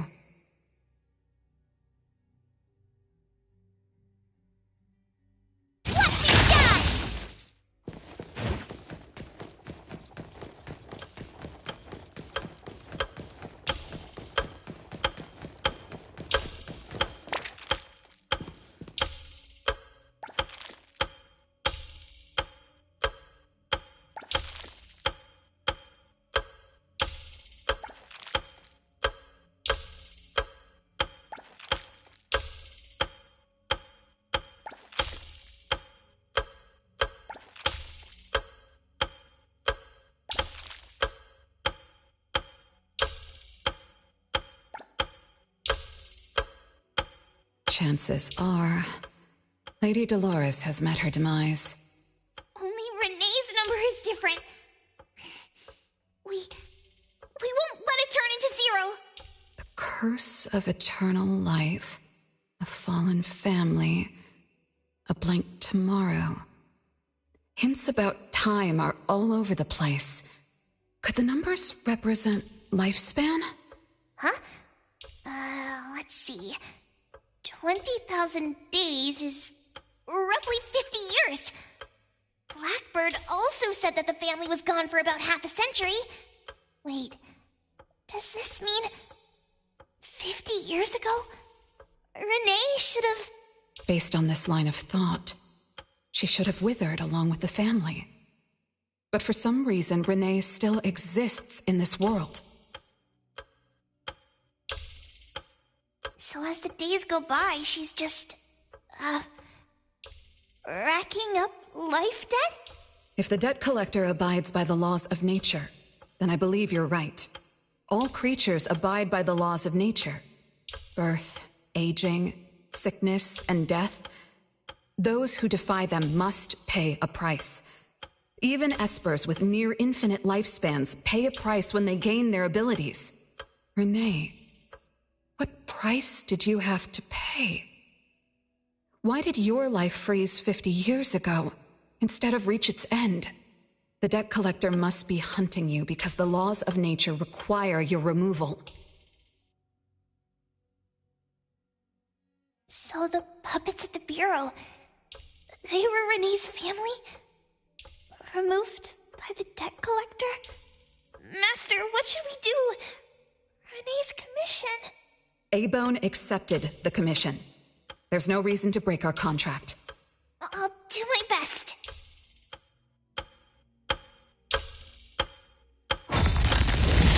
You know? Yes, Mother. Even though you never allowed us to enter the study and never let us touch the registry, I understand. All the siblings, except for Renee, can hear the approaching footsteps of death. Each day we spend with you brings us one day closer to the end. Each day we dispel your solitude takes away another day from us. Isn't that so? It shouldn't be like this. As your creations, we are willing to warm your empty heart forever and bring you to the happiness you long for until you no longer need us. But she ruined all of this. When she was born, that cursed registry appeared in our home. Our names were written on its pages, and with them, numbers marking our precious days remaining in the world, slipping away with each sunrise. When Renee was born along with the curse, we realized the countdown began to tick steadily, and we knew all too well that our magic will fade away. There aren't many remaining days for us to serve you. In our final moments, we want to do everything we can to make you happy. But Mother, we don't understand. Why are your eyes solely fixed on Renee? Teresa planted exotic flowers. Elliot made sweets to your taste. Yvette designed and tailored clothes. We gave it all to win a smile from you. Yet what we receive is but a blind eye. Renee is the worst of us all. Always noisy, endlessly crying, habitually screaming, and forever demanding of your attention like any other selfish child. Is that how that child expresses affection? Or do you find love or joy in her tantrums? We don't understand, but we do know one thing. That selfish child never loved her older siblings, despite all the care we gave her. Does she even see herself as part of the family?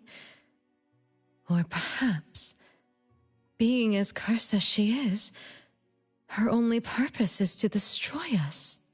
None of that matters. But your name also appeared on the registry. Does that not matter at all? The youngest daughter that you love most declared the end of your life. Because of our existence, the numbers on the registry representing your life are depleting. When the numbers reach 0, we will fall asleep with nothing left but gratitude. Fortunately, even when the numbers reach 0, you won't pass away.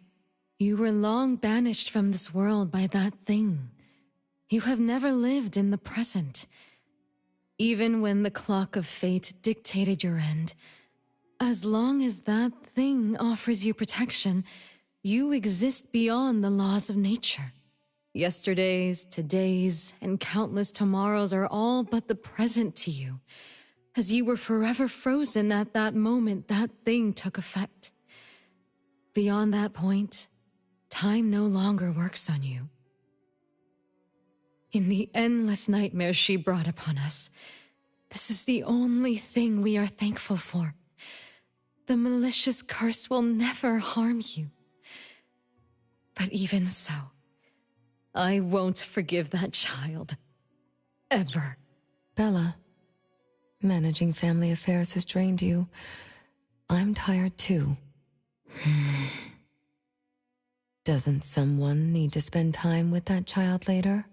I understand. As you wish, Mother. As long as this makes you happy and fulfills your final wish, we'll maintain the facade of harmony until that child's curse destroys us all. No, that can't be right. Did I curse my own family? Am I the bane of my family, causing its ruin? Did I steal Mom's love away from the other siblings? Did I even take away their lives? Look at you, denying that you ruined everything. Exactly like before. It shouldn't be like this. You're right, sis. But why me? I love you all from the bottom of my heart. Do you all hate me? If that's true, Why were you waiting under the tree to catch me? Love-hate relations in this family are more complicated than you can imagine. But no matter how much you doubt it, you can't deny that everyone here has done so much for you. Teresa prepared gardening tools and took you to plant Mother's favorite flowers to surprise her. But what did you do? You barely scooped some dirt before rushing to Mother for praise. When Mother saw the cuts on your hands from fooling around, she scolded Teresa for giving you hard work. You ran around Elliot each day, saying you desperately wanted to grow as tall as he was. So he managed your diet and made sure you drank milk. But you, just because he worried you'd get cavities and hid the candy jar on a high shelf, you complained to Mother that your brother was giving you a harsh diet. Every time you fell and tore your clothes, someone would mend them meticulously. Nevertheless, you always ignored their efforts and pestered Mother for new clothes. Mother's wish was to have a harmonious family. We were all trying to fulfill that wish, trying not to ruin anything. It would have been so much easier to pretend and spoil you the way Mother did. We could have created the harmonious family Mother wanted, even if it was just a facade. That would have sufficed.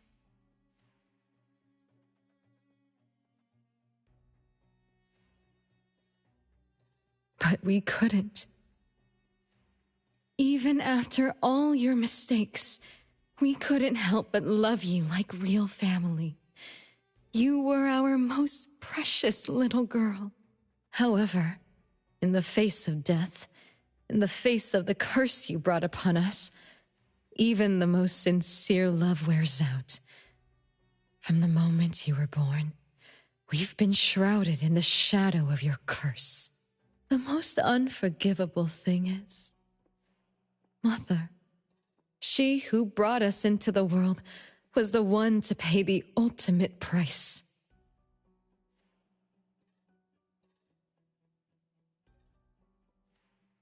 Look, it's playtime again. Your favorite game of hide and seek. You were always the worst at hiding. Anyone could find you easily. You were bad at hiding, but worse when you were it. Once, you turned the house upside down and still couldn't find anyone. I remember. It was getting late, but the house was so quiet, so empty. I remembered the ghost stories you told me, and suddenly felt the paintings were staring at me, and the tables and chairs were slowly moving. I thought you left me behind. You finally remembered. But now, looking at it, the opposite is true.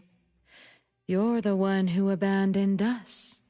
When you started wailing that day, we came out of our hiding places. Do you remember what we told you? We are a family, and we'll always be together. That's right. Good girl. Time is up for hide and seek. Once again, you're all alone. Come find us. I'll be it? This time, you have to find all of us. We'll be waiting for you.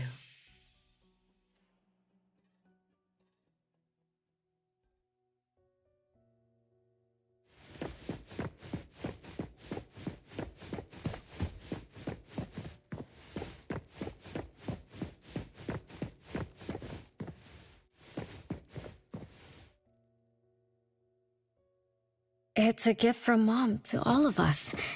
I have one too.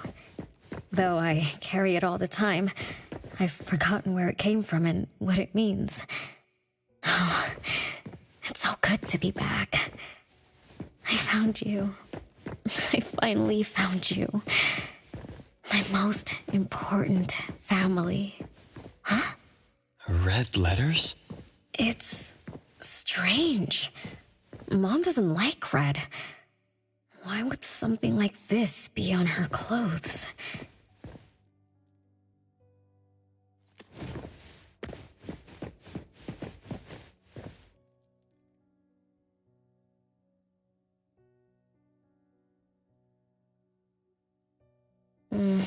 I'm still bothered by those red letters.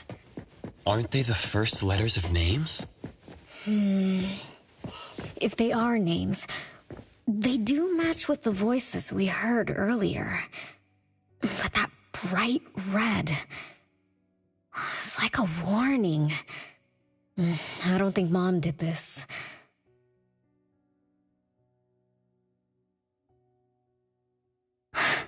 They truly loved me once. Which is why now they hate me so much. I understand. I'm sorry for making you go through so much in the past. I'm sorry I'm only learning this just now. But I'm grateful that I finally do. No one found me? Yay! I'm about to win! I already told you I'd win this time.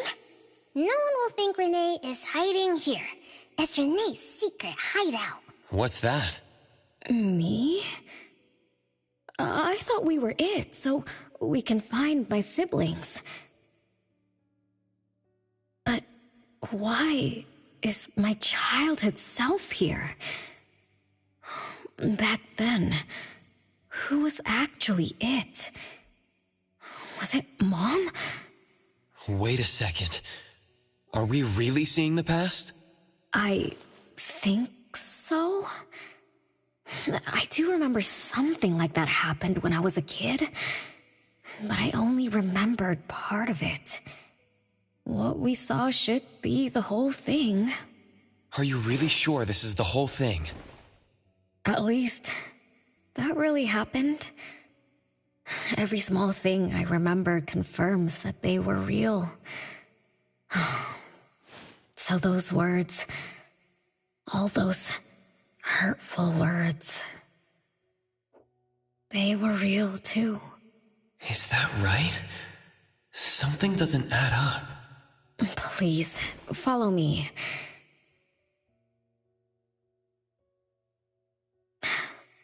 That's my hideout.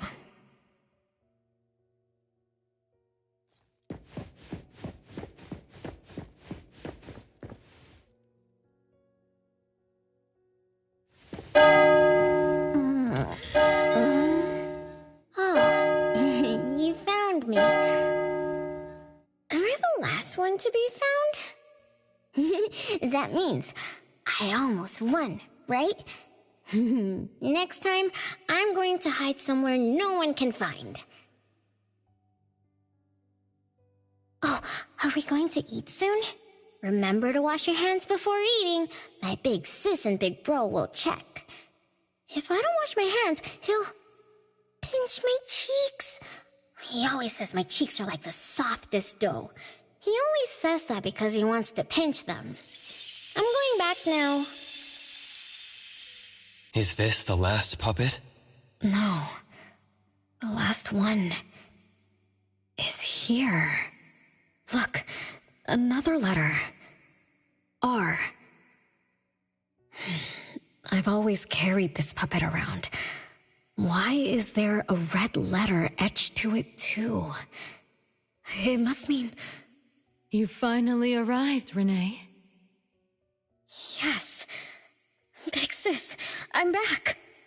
But you still don't understand. All you did was watch a replay of how our family met our demise. You must have enjoyed how we cursed ones relive our miseries day after day. No, Big Sis, that's not true. The audience, forgetting they were part of the play, denies their sins, as if forgetting would make it all go away. Have you ever wondered why you forgot this home? Forgot us? Were you forced to forget, or were you unwilling to look back? Renee, you can't lie to yourself. I forgot about the family because I was escaping the past. Looks like you finally found the answer. Yes, I was born from your desire to escape everything. You left all the painful memories of home with me, so you could live carefree in your blissful ignorance. And I will forever call you back, trying to make you remember. You belong here. You belong to our family. So one day, you will knock on our door again.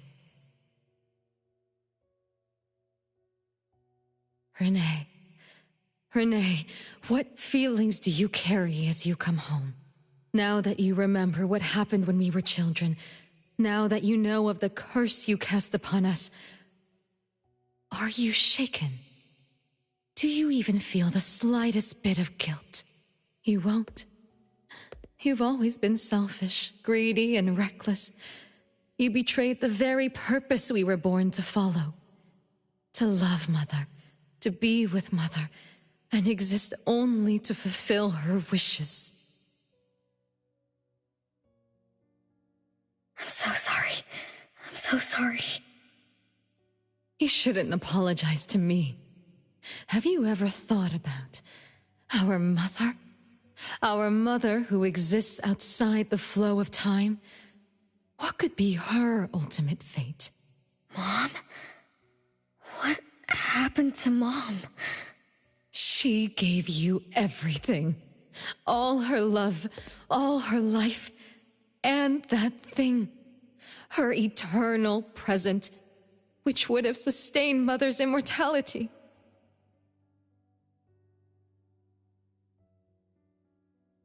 Wait a minute. Big Sis, don't leave! The clock still turns backward. Let's return to the past, to witness that final day of destiny where you are forever frozen. Come then, child of betrayal. I'll be waiting for you on the final stage.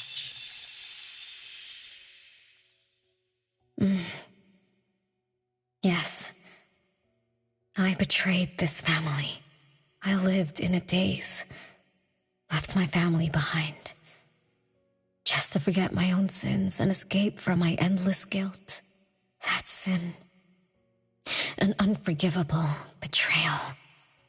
I lived for so long, without purpose. Until today. Renee? Look. This is the message my siblings left behind. I'm not just the cursed child. I also betrayed this home. Betrayed everyone. Betrayed Mom.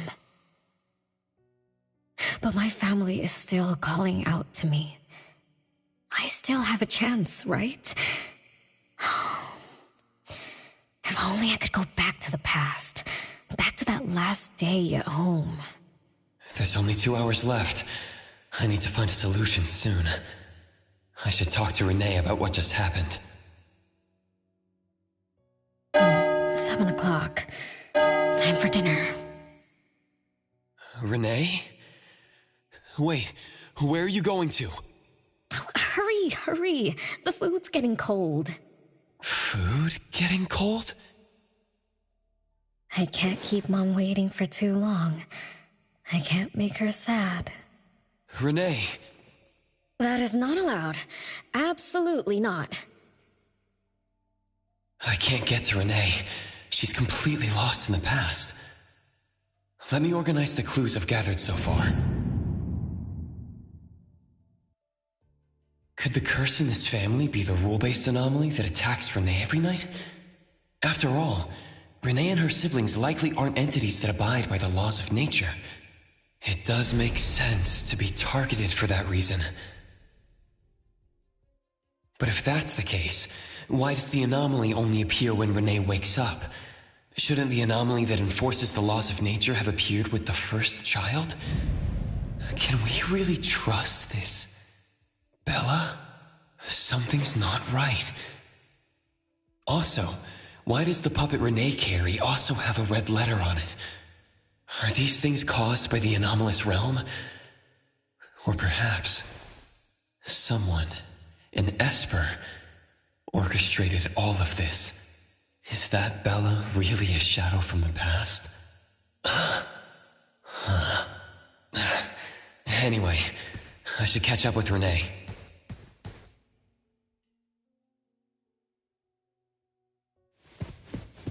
Yep.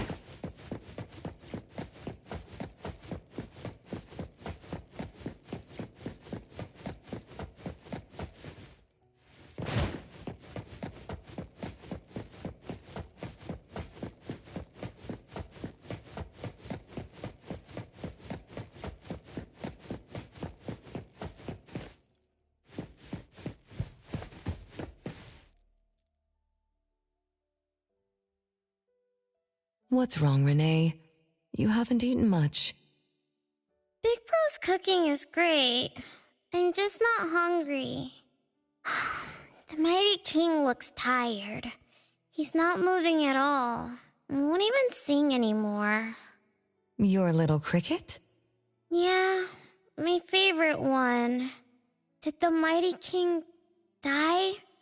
He was still wiggling his whiskers around confidently yesterday. Or maybe he's just in a bad mood, like me. I don't know. In my garden, the cherry tree sprouts green buds, while my little Renee blooms with laughter. Each day, withered leaves drift down, returning to soil, resting peacefully with insects that will never sing again. Such is life, a circle without end. Don't be sad. You'll catch new crickets with shinier shells and better songs.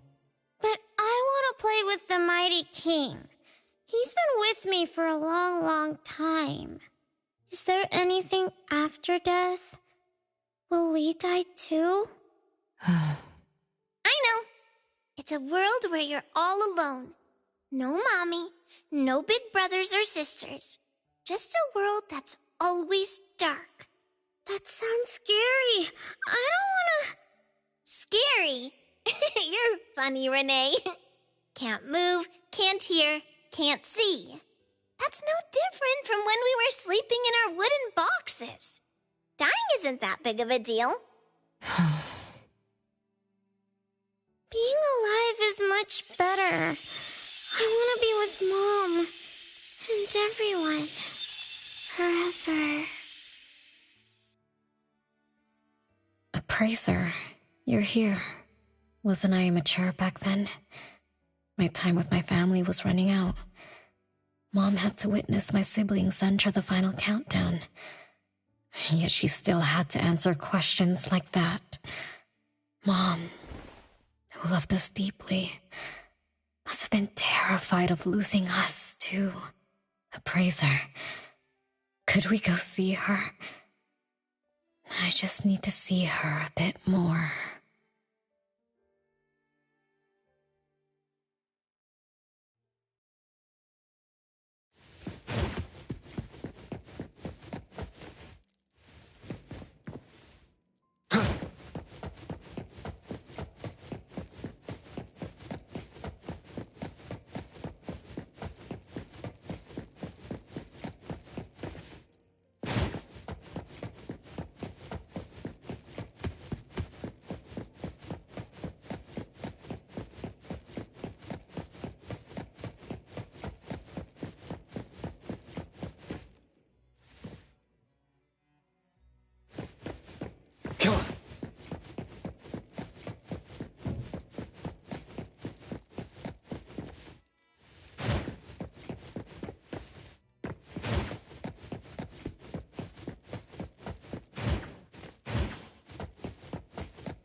It's way past your bedtime, little troublemaker.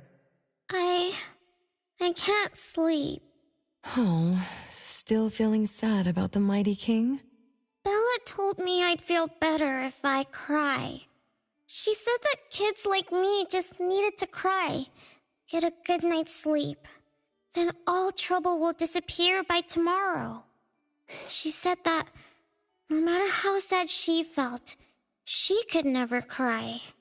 So she was jealous that I could. Why can't Bella ever cry? Mama is the same. Huh? Why?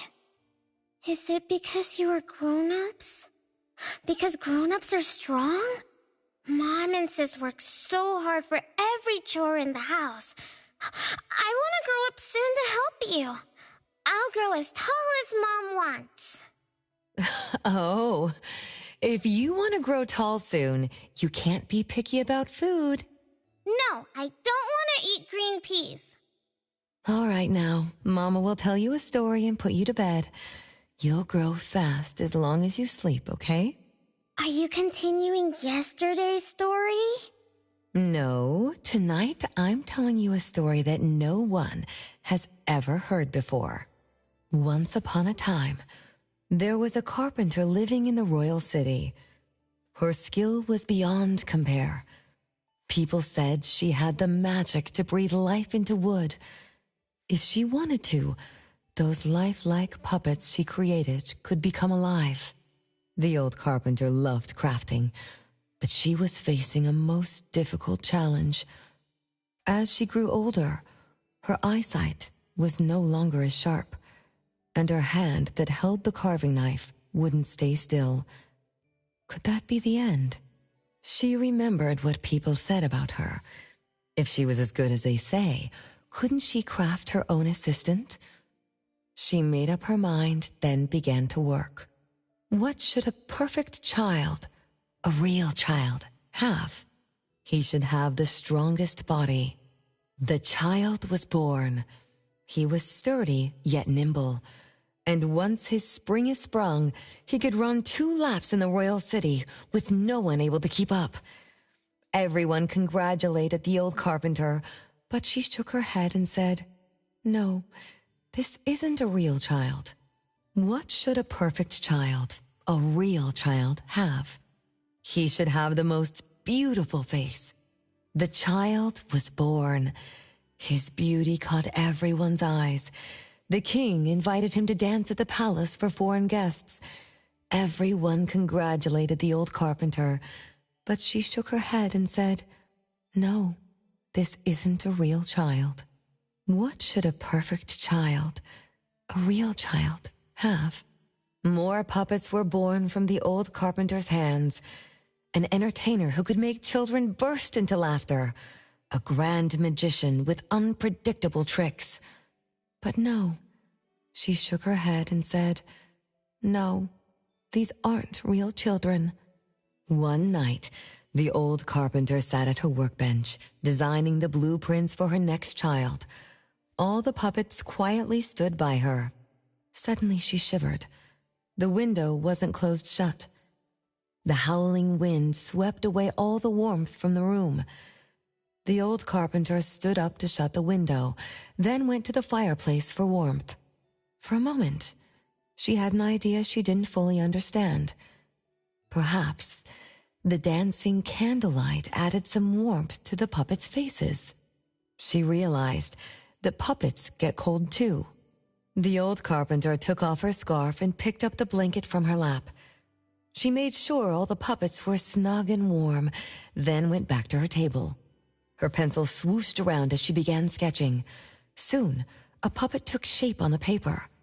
She picked up her knife and began carving on the most ordinary piece of wood.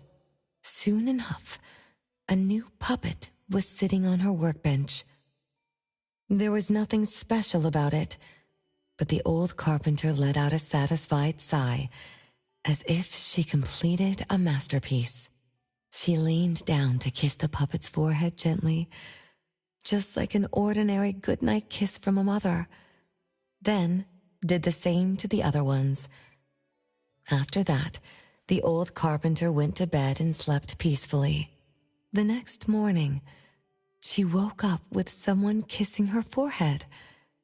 She opened her eyes to find a child, a real child, smiling at her. Whoa. Why did the last puppet turn into a real child? What magic did the old carpenter use? What do you think? I understand. A little. But also don't get it at all. Is that so? It's okay. Oh, it's getting late. Good kids should be sleeping now. Mom, I'm scared. I don't want to sleep alone. I'm worried that if I do, I won't see you and my siblings after I wake up. Isn't it better to be alive? You really are different from your siblings. Being alive is good. But what exactly makes it good? I can eat meals with my family, or play hide and seek, and listen to Mom's stories every night before I sleep. How wonderful! Mom, don't you think days like these are wonderful too? You're right. This is the best life, being with you. The best times in Mama's life is when I spend time together with you, my family. No, it's not. When I grow up and can do so much more, that's when it'll be Mom's best time. By then, I'll be so tall that Mom will be surprised. I'll be able to reach whatever Mom needs to reach. Then I'm going to learn how to drive. I'll definitely be the first one in our family to drive. Once I learn, I'll take our whole family on picnics. When I grow up, I also want to... Mom.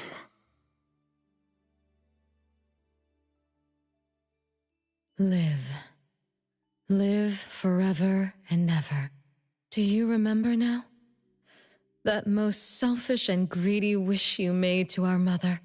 With our death sentence, we should have turned back into puppets over 50 years ago. Have you ever wondered why you've been able to escape the debt collector until today? That's the secret that granted eternal life. The secret that froze Mother's body and soul at that very moment. And the price she paid for this eternal moment. Exiling herself out of the mortal world, living without worry or care, without joy or sorrow, without thought or feeling. She should have been enjoying her unmoving life, and we should have been nothing but puppets she made on a whim, with the sole purpose to serve as her children. All we had to do was live under Mother's roof, love her, be loyal to her, and fulfill all her wishes. It should have been that way, even when faced with the registry, faced with the curse you invited. All we could do was to give everything we got and do our best to fulfill our mission until the countdown ends. But what about you? You endlessly sought for Mother's attention, affection, and everything she could possibly give. Now tell me, on that final night, what did you wish from Mother? I told her I wanted to grow up fast. That's right, honest child. And then?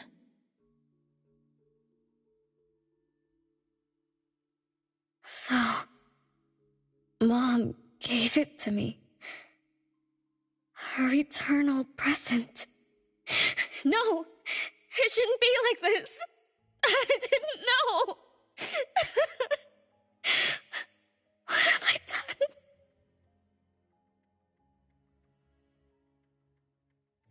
Renee, it's not like that. Yes, the eternal present that should have protected Mother is now in your eyes. You didn't just betray us, but also the person who loved you most. So tell me, how does that make you feel? Guilt? Regret? But you don't need to apologize to me. We'll forgive you, and Mother will still love you. You're still our adorable little one, our innocent troublemaker. Forgive me. I can still earn your forgiveness. And Mom will also. Yes. As long as you give up the eternal present, cleanse yourself of your greed for life, we will forgive you for the sins you committed. Come, Renee, my sister. Come to us. We're all waiting on the other side to reunite with you, never to be separated again. Don't listen to her! I...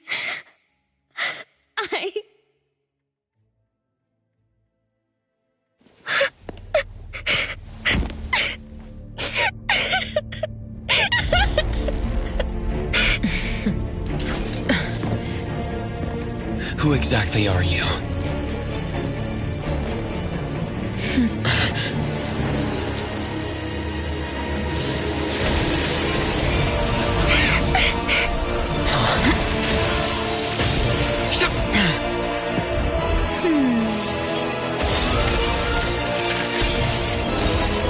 Watch out!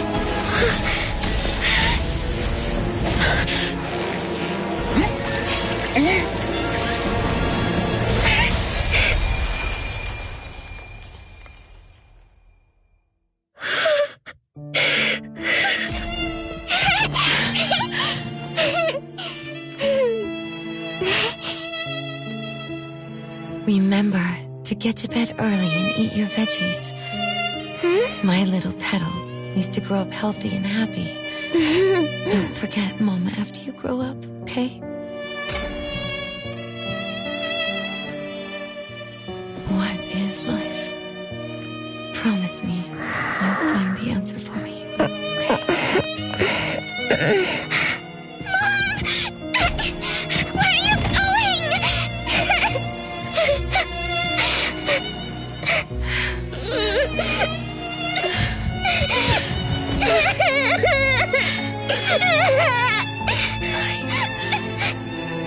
Need you.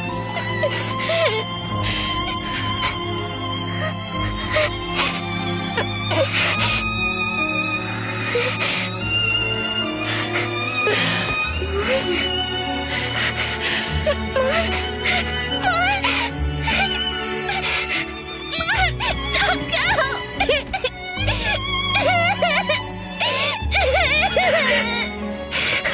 It's all my fault. It's all because of me that Mom... No! I don't want this! See? Now I can live forever. I don't need you anymore!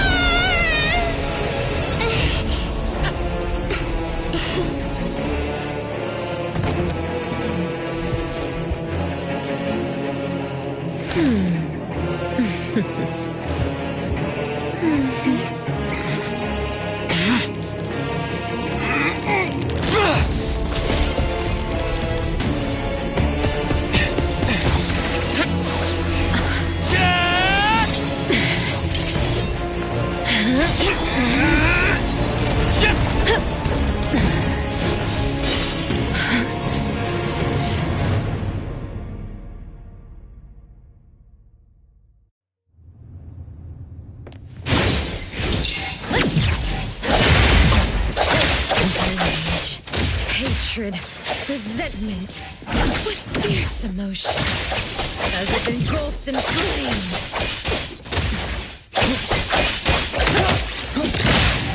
It's fine.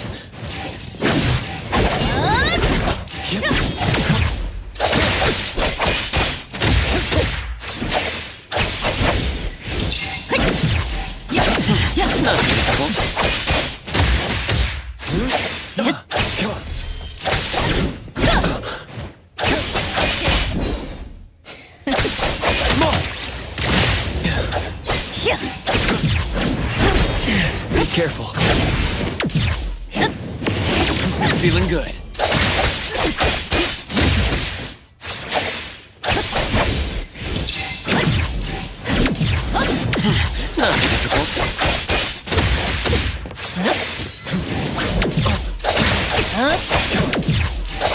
Feeling good.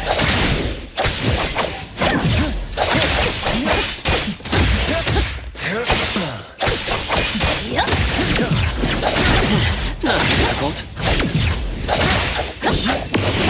Great. Let's finish this!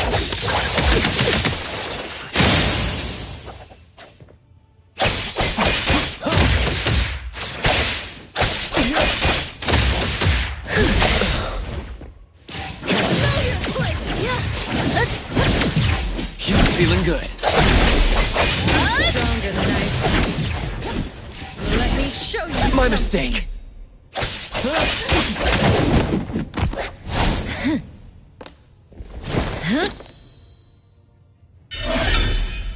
You're just a plaything in this illusory realm.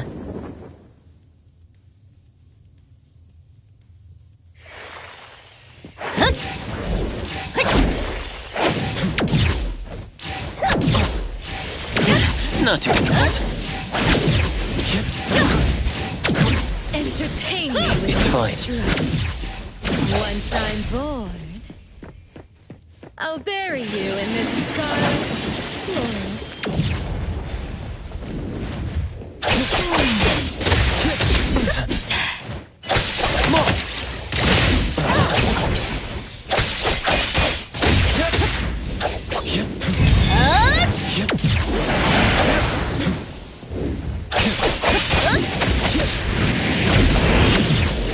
Feeling good.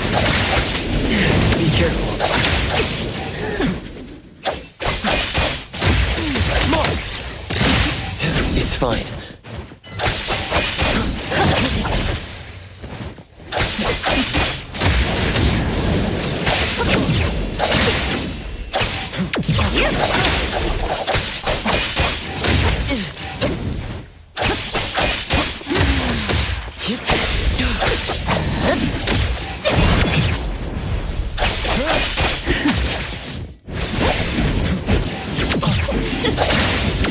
Not too difficult.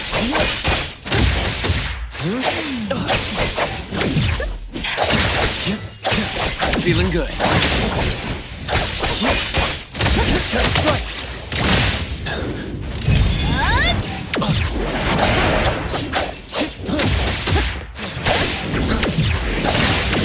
Not difficult.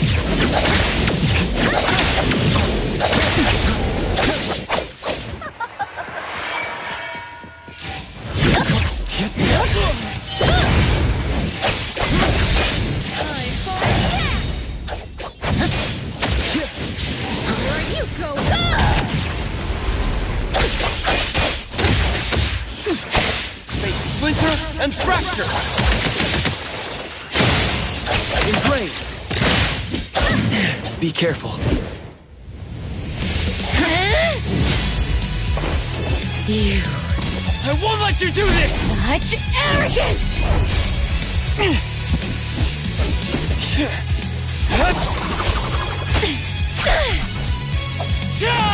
Is that it?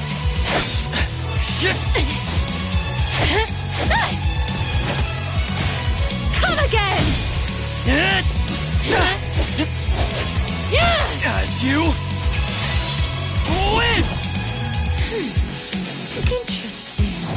Unfortunately, this is the end! Cower before me!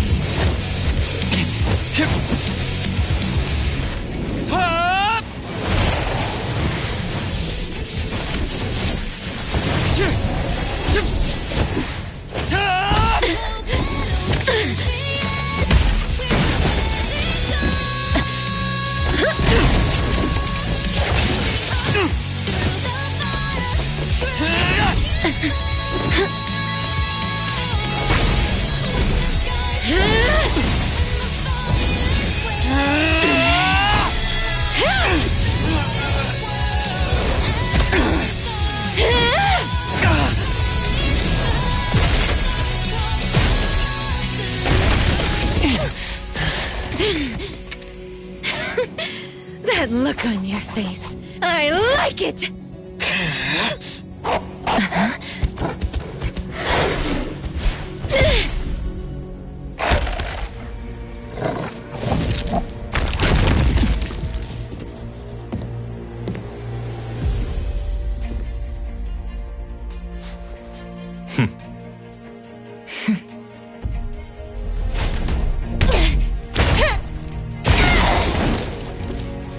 So you're the one behind all this! It's you. All at once? Tick-tock, tick-tock. Aren't you running out of time?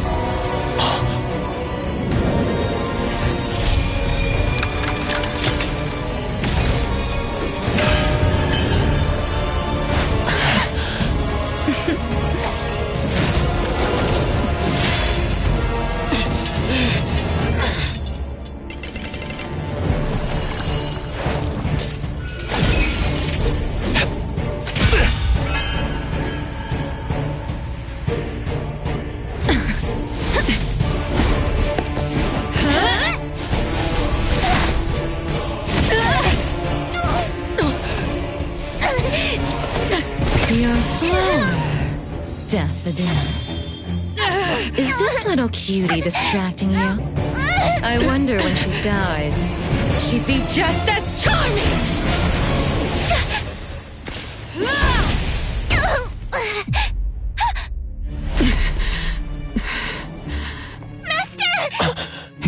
How nostalgic, sister.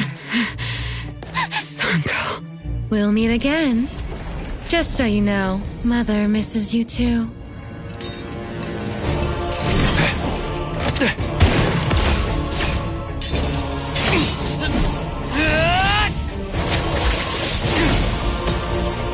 Daffodil! I'm fine.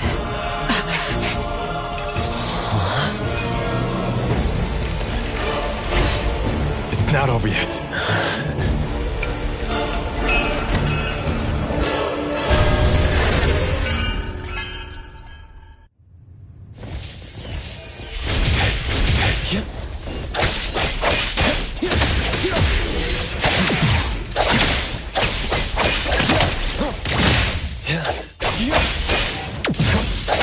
Feeling good.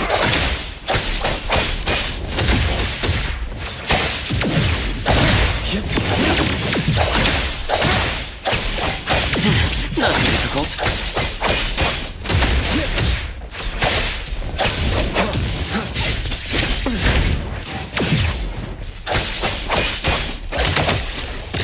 The easy dice arrived!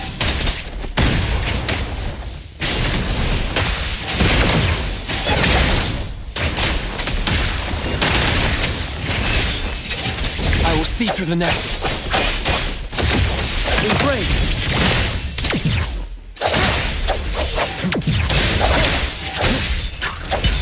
Feeling good.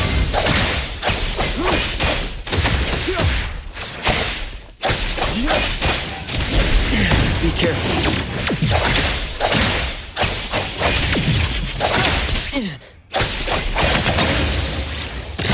Divide. Cyphera. Chase that! The city's mine! Nice work. Thousand eyes, awaken!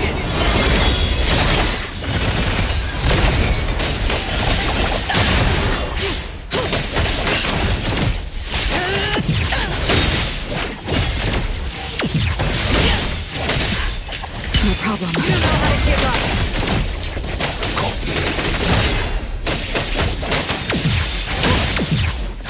Your moves are slack.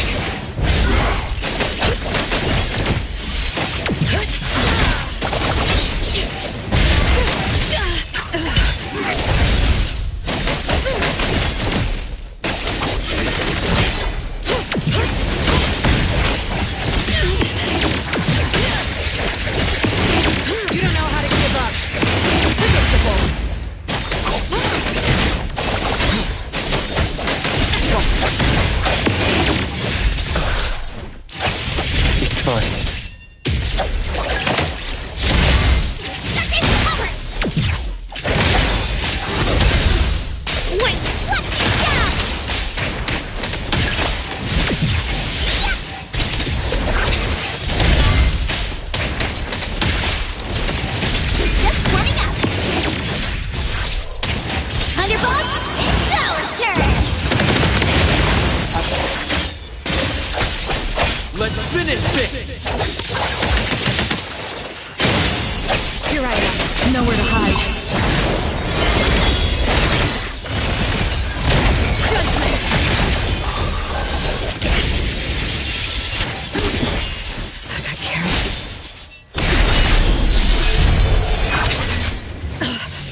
not too difficult.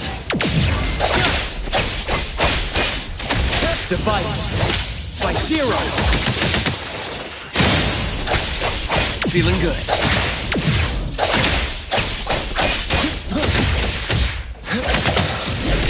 Hero to the rescue! Everyone, follow my command!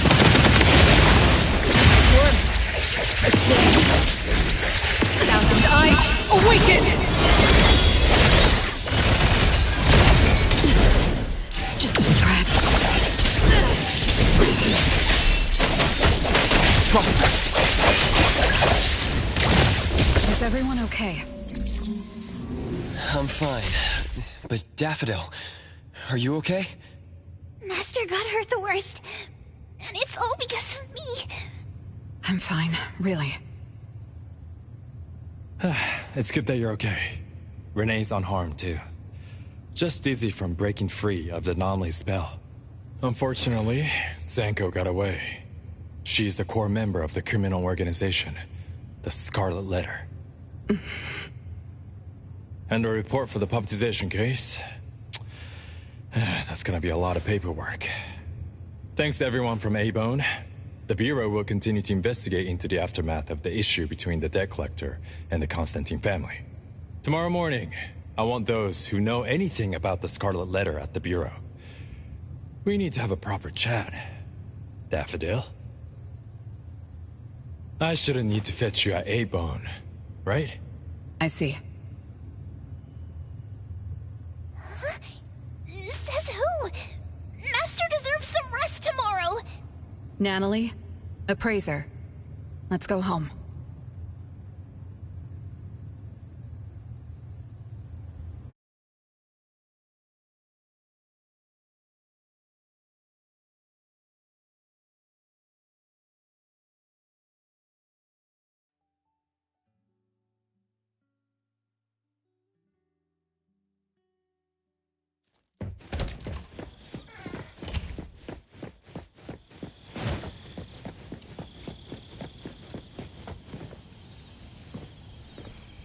How are your wounds?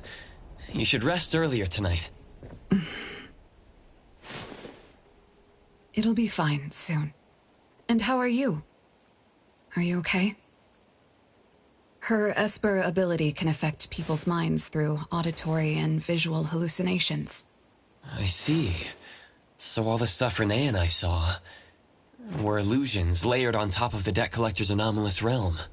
Or rather, an illusory world tailor-made to her understanding of Renee, after thoroughly excavating Renee's thoughts and feelings.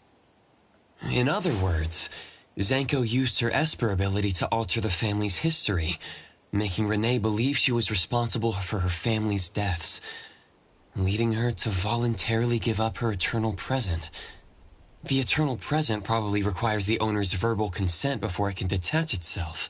An anomaly that can grant its host immortality must be incredibly rare. The Scarlet Letter has acquired more than one rare anomaly. The incident at the Abisu auction was also their doing. With these reckless hits, it's like the Scarlet Letter is announcing their arrival at Hetero. This is just what their leader, Madame T, will do to demonstrate her superiority. Lady T... Is she the mother Zanko spoke of? When she said Mother misses you too, could it be? I should have killed her back then. So, Zanko used Scarlet Letters to spell betrayer. She could be considered my adoptive mother. I don't deny that she gave me the first home I knew of. It's true. I was once a member of the Scarlet Letter. No wonder Chaos spoke like that. He must have known that Daffodil was a member of the Scarlet Letter, the criminal organization he's pursuing. So Zanko went through all this trouble just to get the Bureau's attention? Hey, what matters now is that you're Daffodil from the A-Bone Antique Shop. Thank you. You're a good person. It's getting late. Good night, appraiser.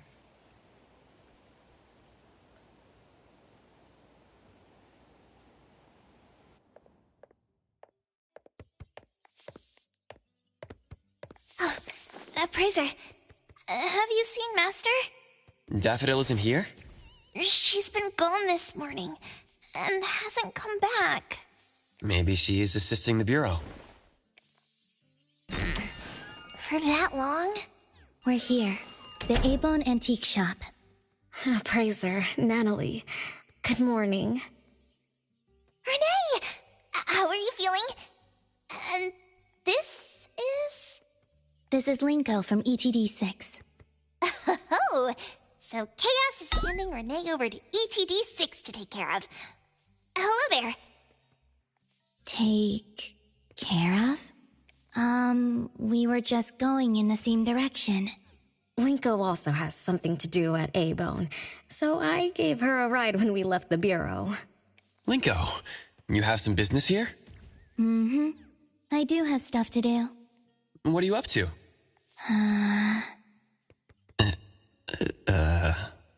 Business is already booming this early in the morning. How wonderful. What was I here for again? Tisk, tisk, tisk, you dummy! Don't tell me you forgot what you were supposed to deliver! Oh, right. The delivery. Thank you, Xiaojun. Whoa! What's this? I'm an evil spirit that can devour souls! If you dare disrespect me! Xiaojun is my pet. Huh? I can control your body and eat wasabi if I want to, you know! Not hungry now. Linko, who are you looking for?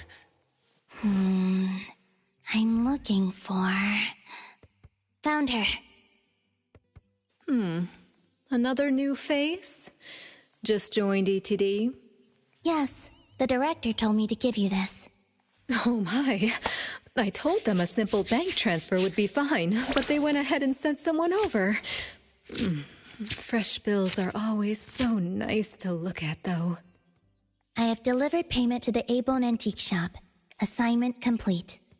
Director Alfard told me that the BAC will cover my commission fees, so that's what she meant.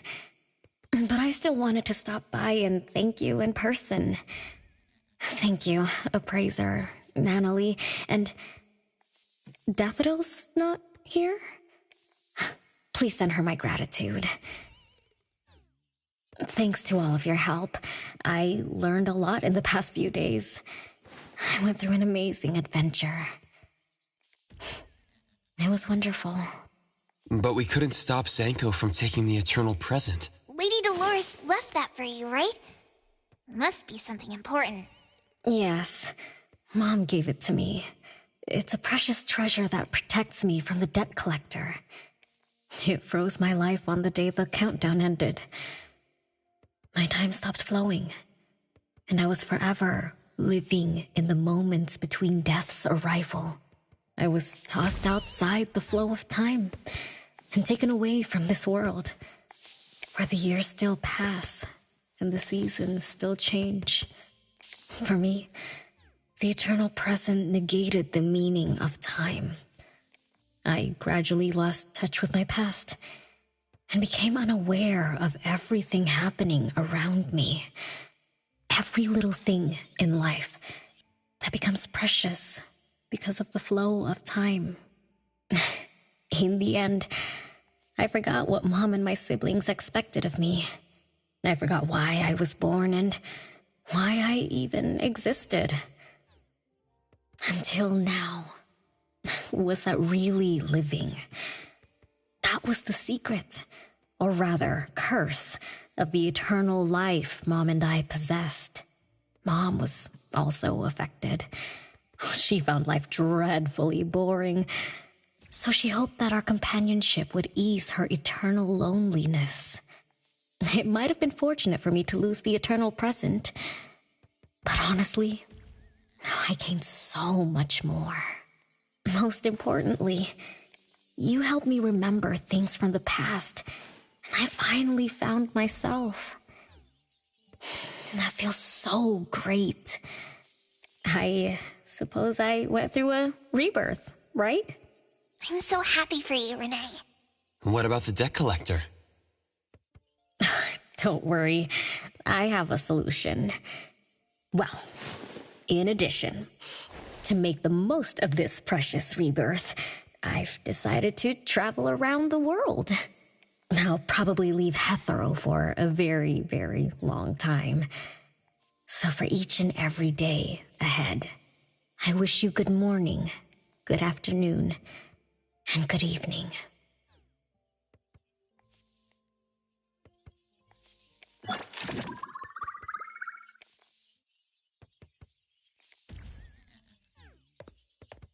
Hi, how may I help you?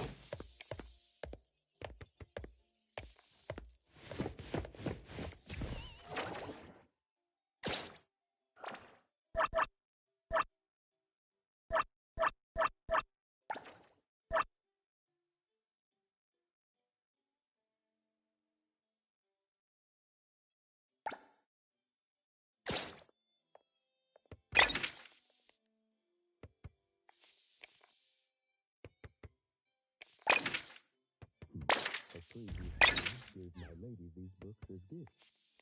It's nice to see the world.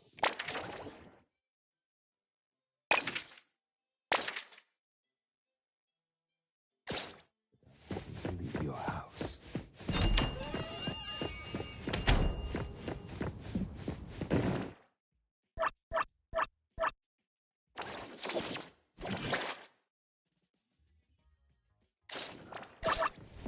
Come on.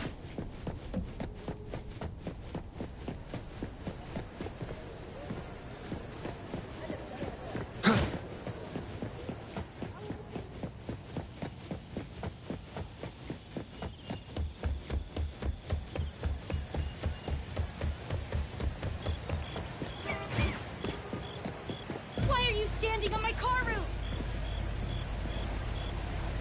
This is Mint from CSU2. We need your I'm glad I assistance. can help.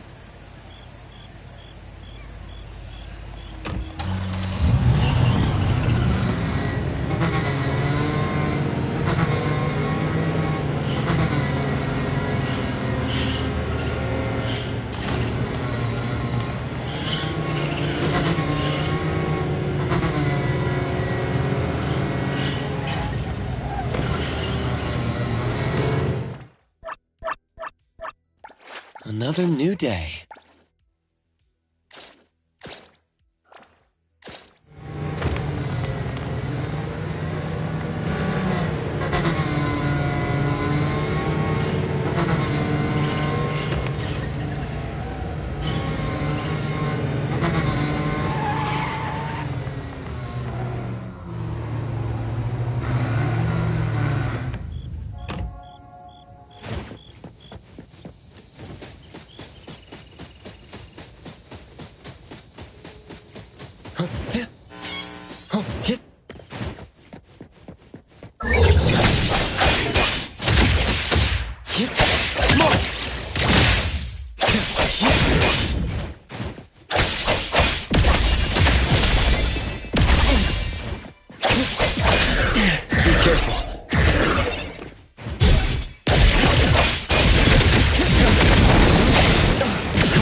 Let's finish this!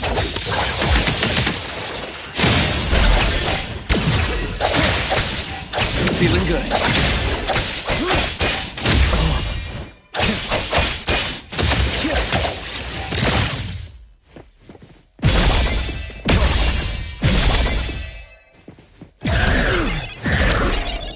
Perfect angle.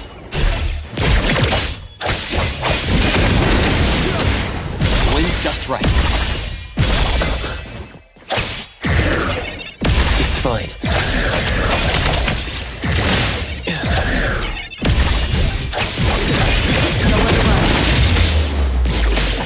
Spin and clear. Now the time. Target confirmed. Trust me. Divide. Slice zero. Strike.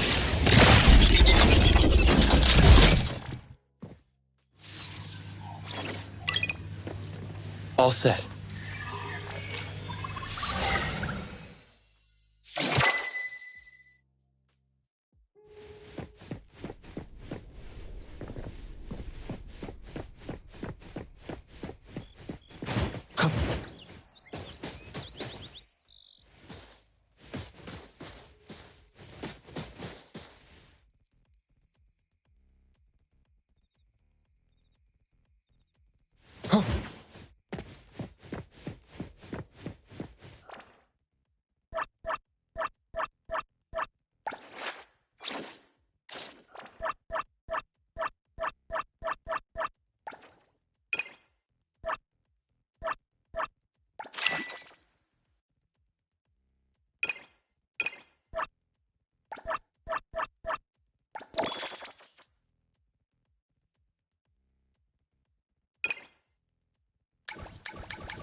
What should we do today?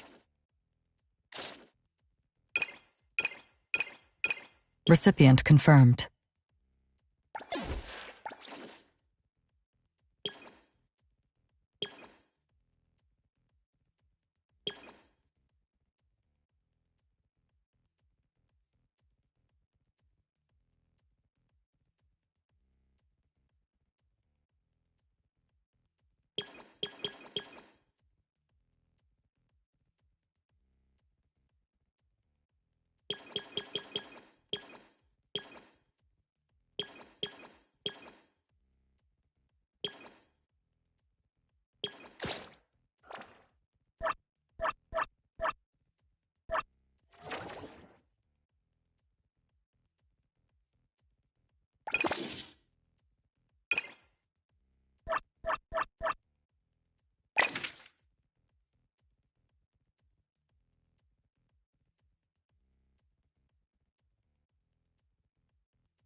I'll do my best, Appraiser.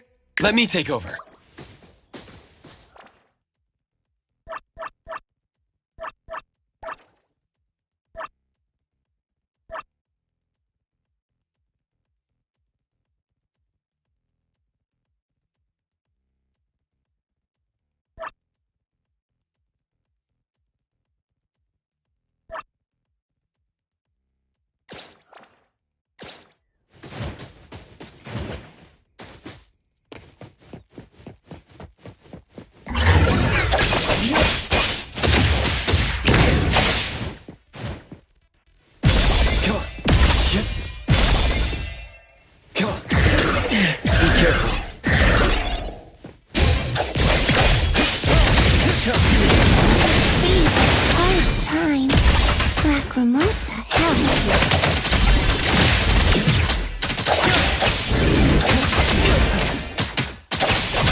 Here, this should help.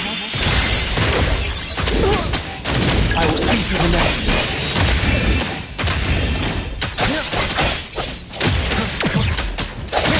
Let's finish this!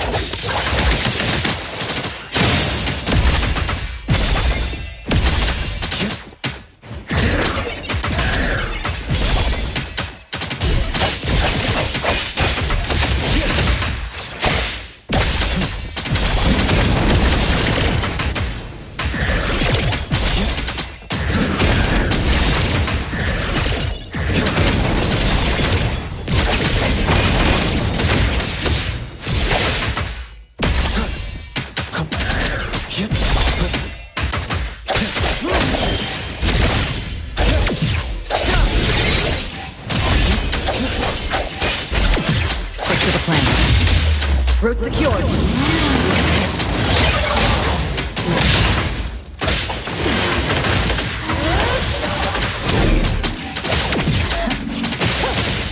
Trust me.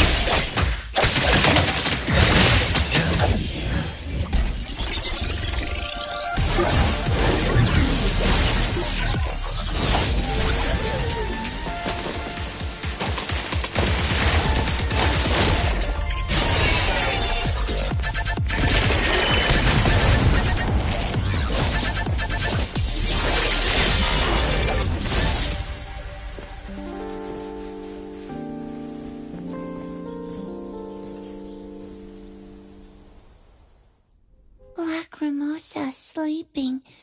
Suddenly heard loud noise. Can't sleep. Came to nullify anomaly.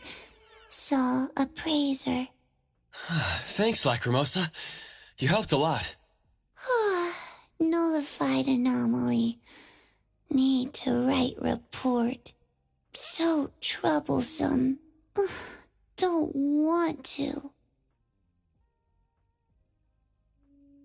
Well, Lacrimosa was just being a helpful ETD member, assisting a passing anomaly hunter with a small problem. I think the Bureau probably won't nitpick over details like that. Appraiser, you're right. So smart. Almost genius.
Recipient confirmed.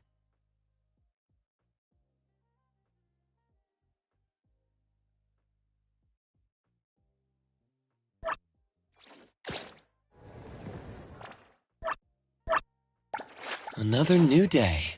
Claire, I don't do. Hey! Great. Me! Me! Is there anywhere you want to go?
Recipient confirmed. I'm always available. When you're ready.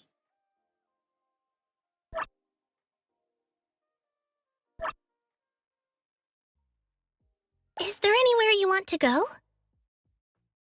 Clarity. Upset. Feeling good. Let's start working.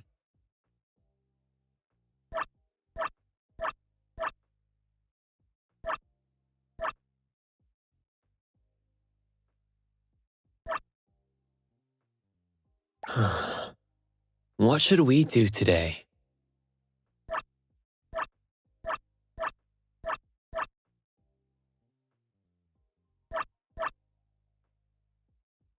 I'm always available. I'll give you a hand.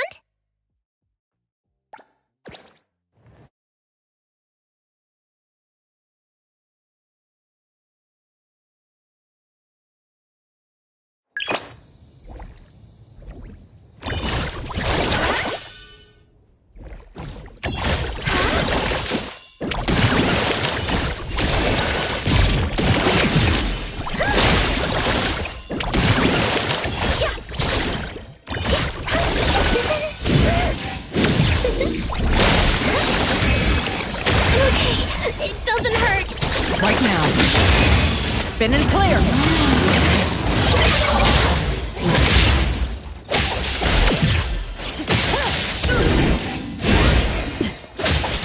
Keep moving. Enjoy the sound and let the melody take wing.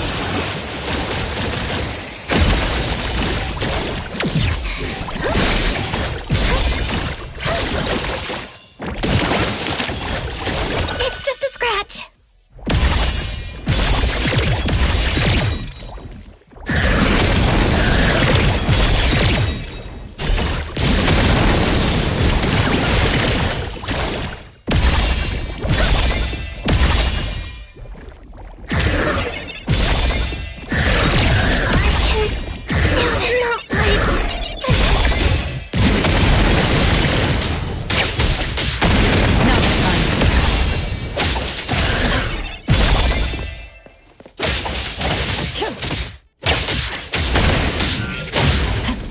Route secured.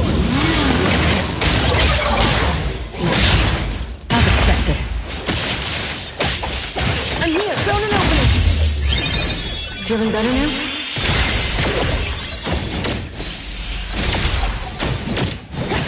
Where would you like? Oh, God, you. I love it.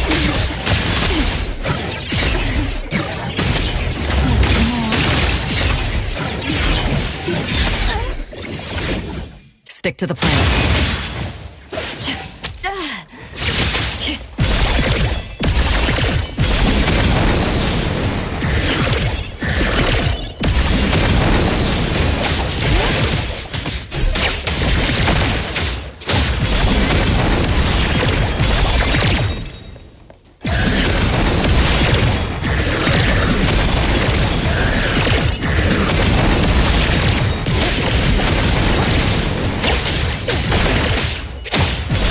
doesn't look good. Spin and clear! Let's go! Emergency patch-up! No loose ends.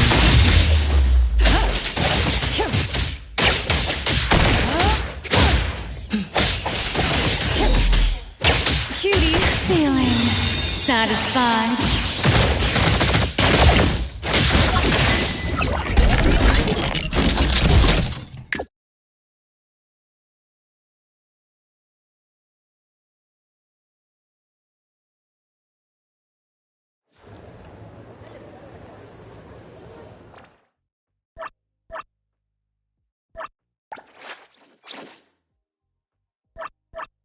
Is there anywhere you want to go?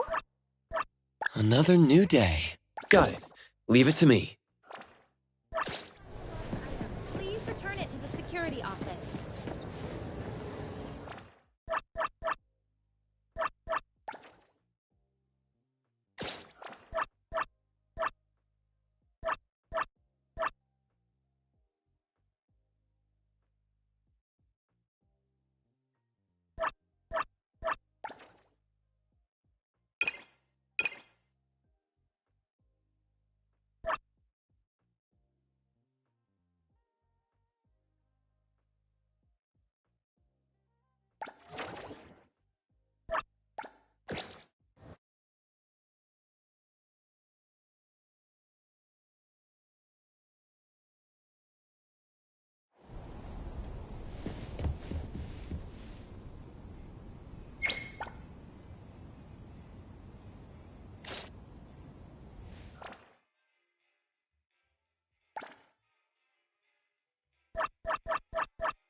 Work again?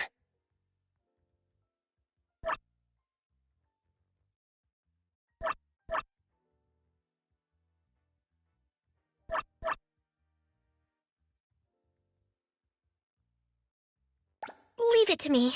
I've worked at 9 Degree Cafe before. I'll get the hang of it soon.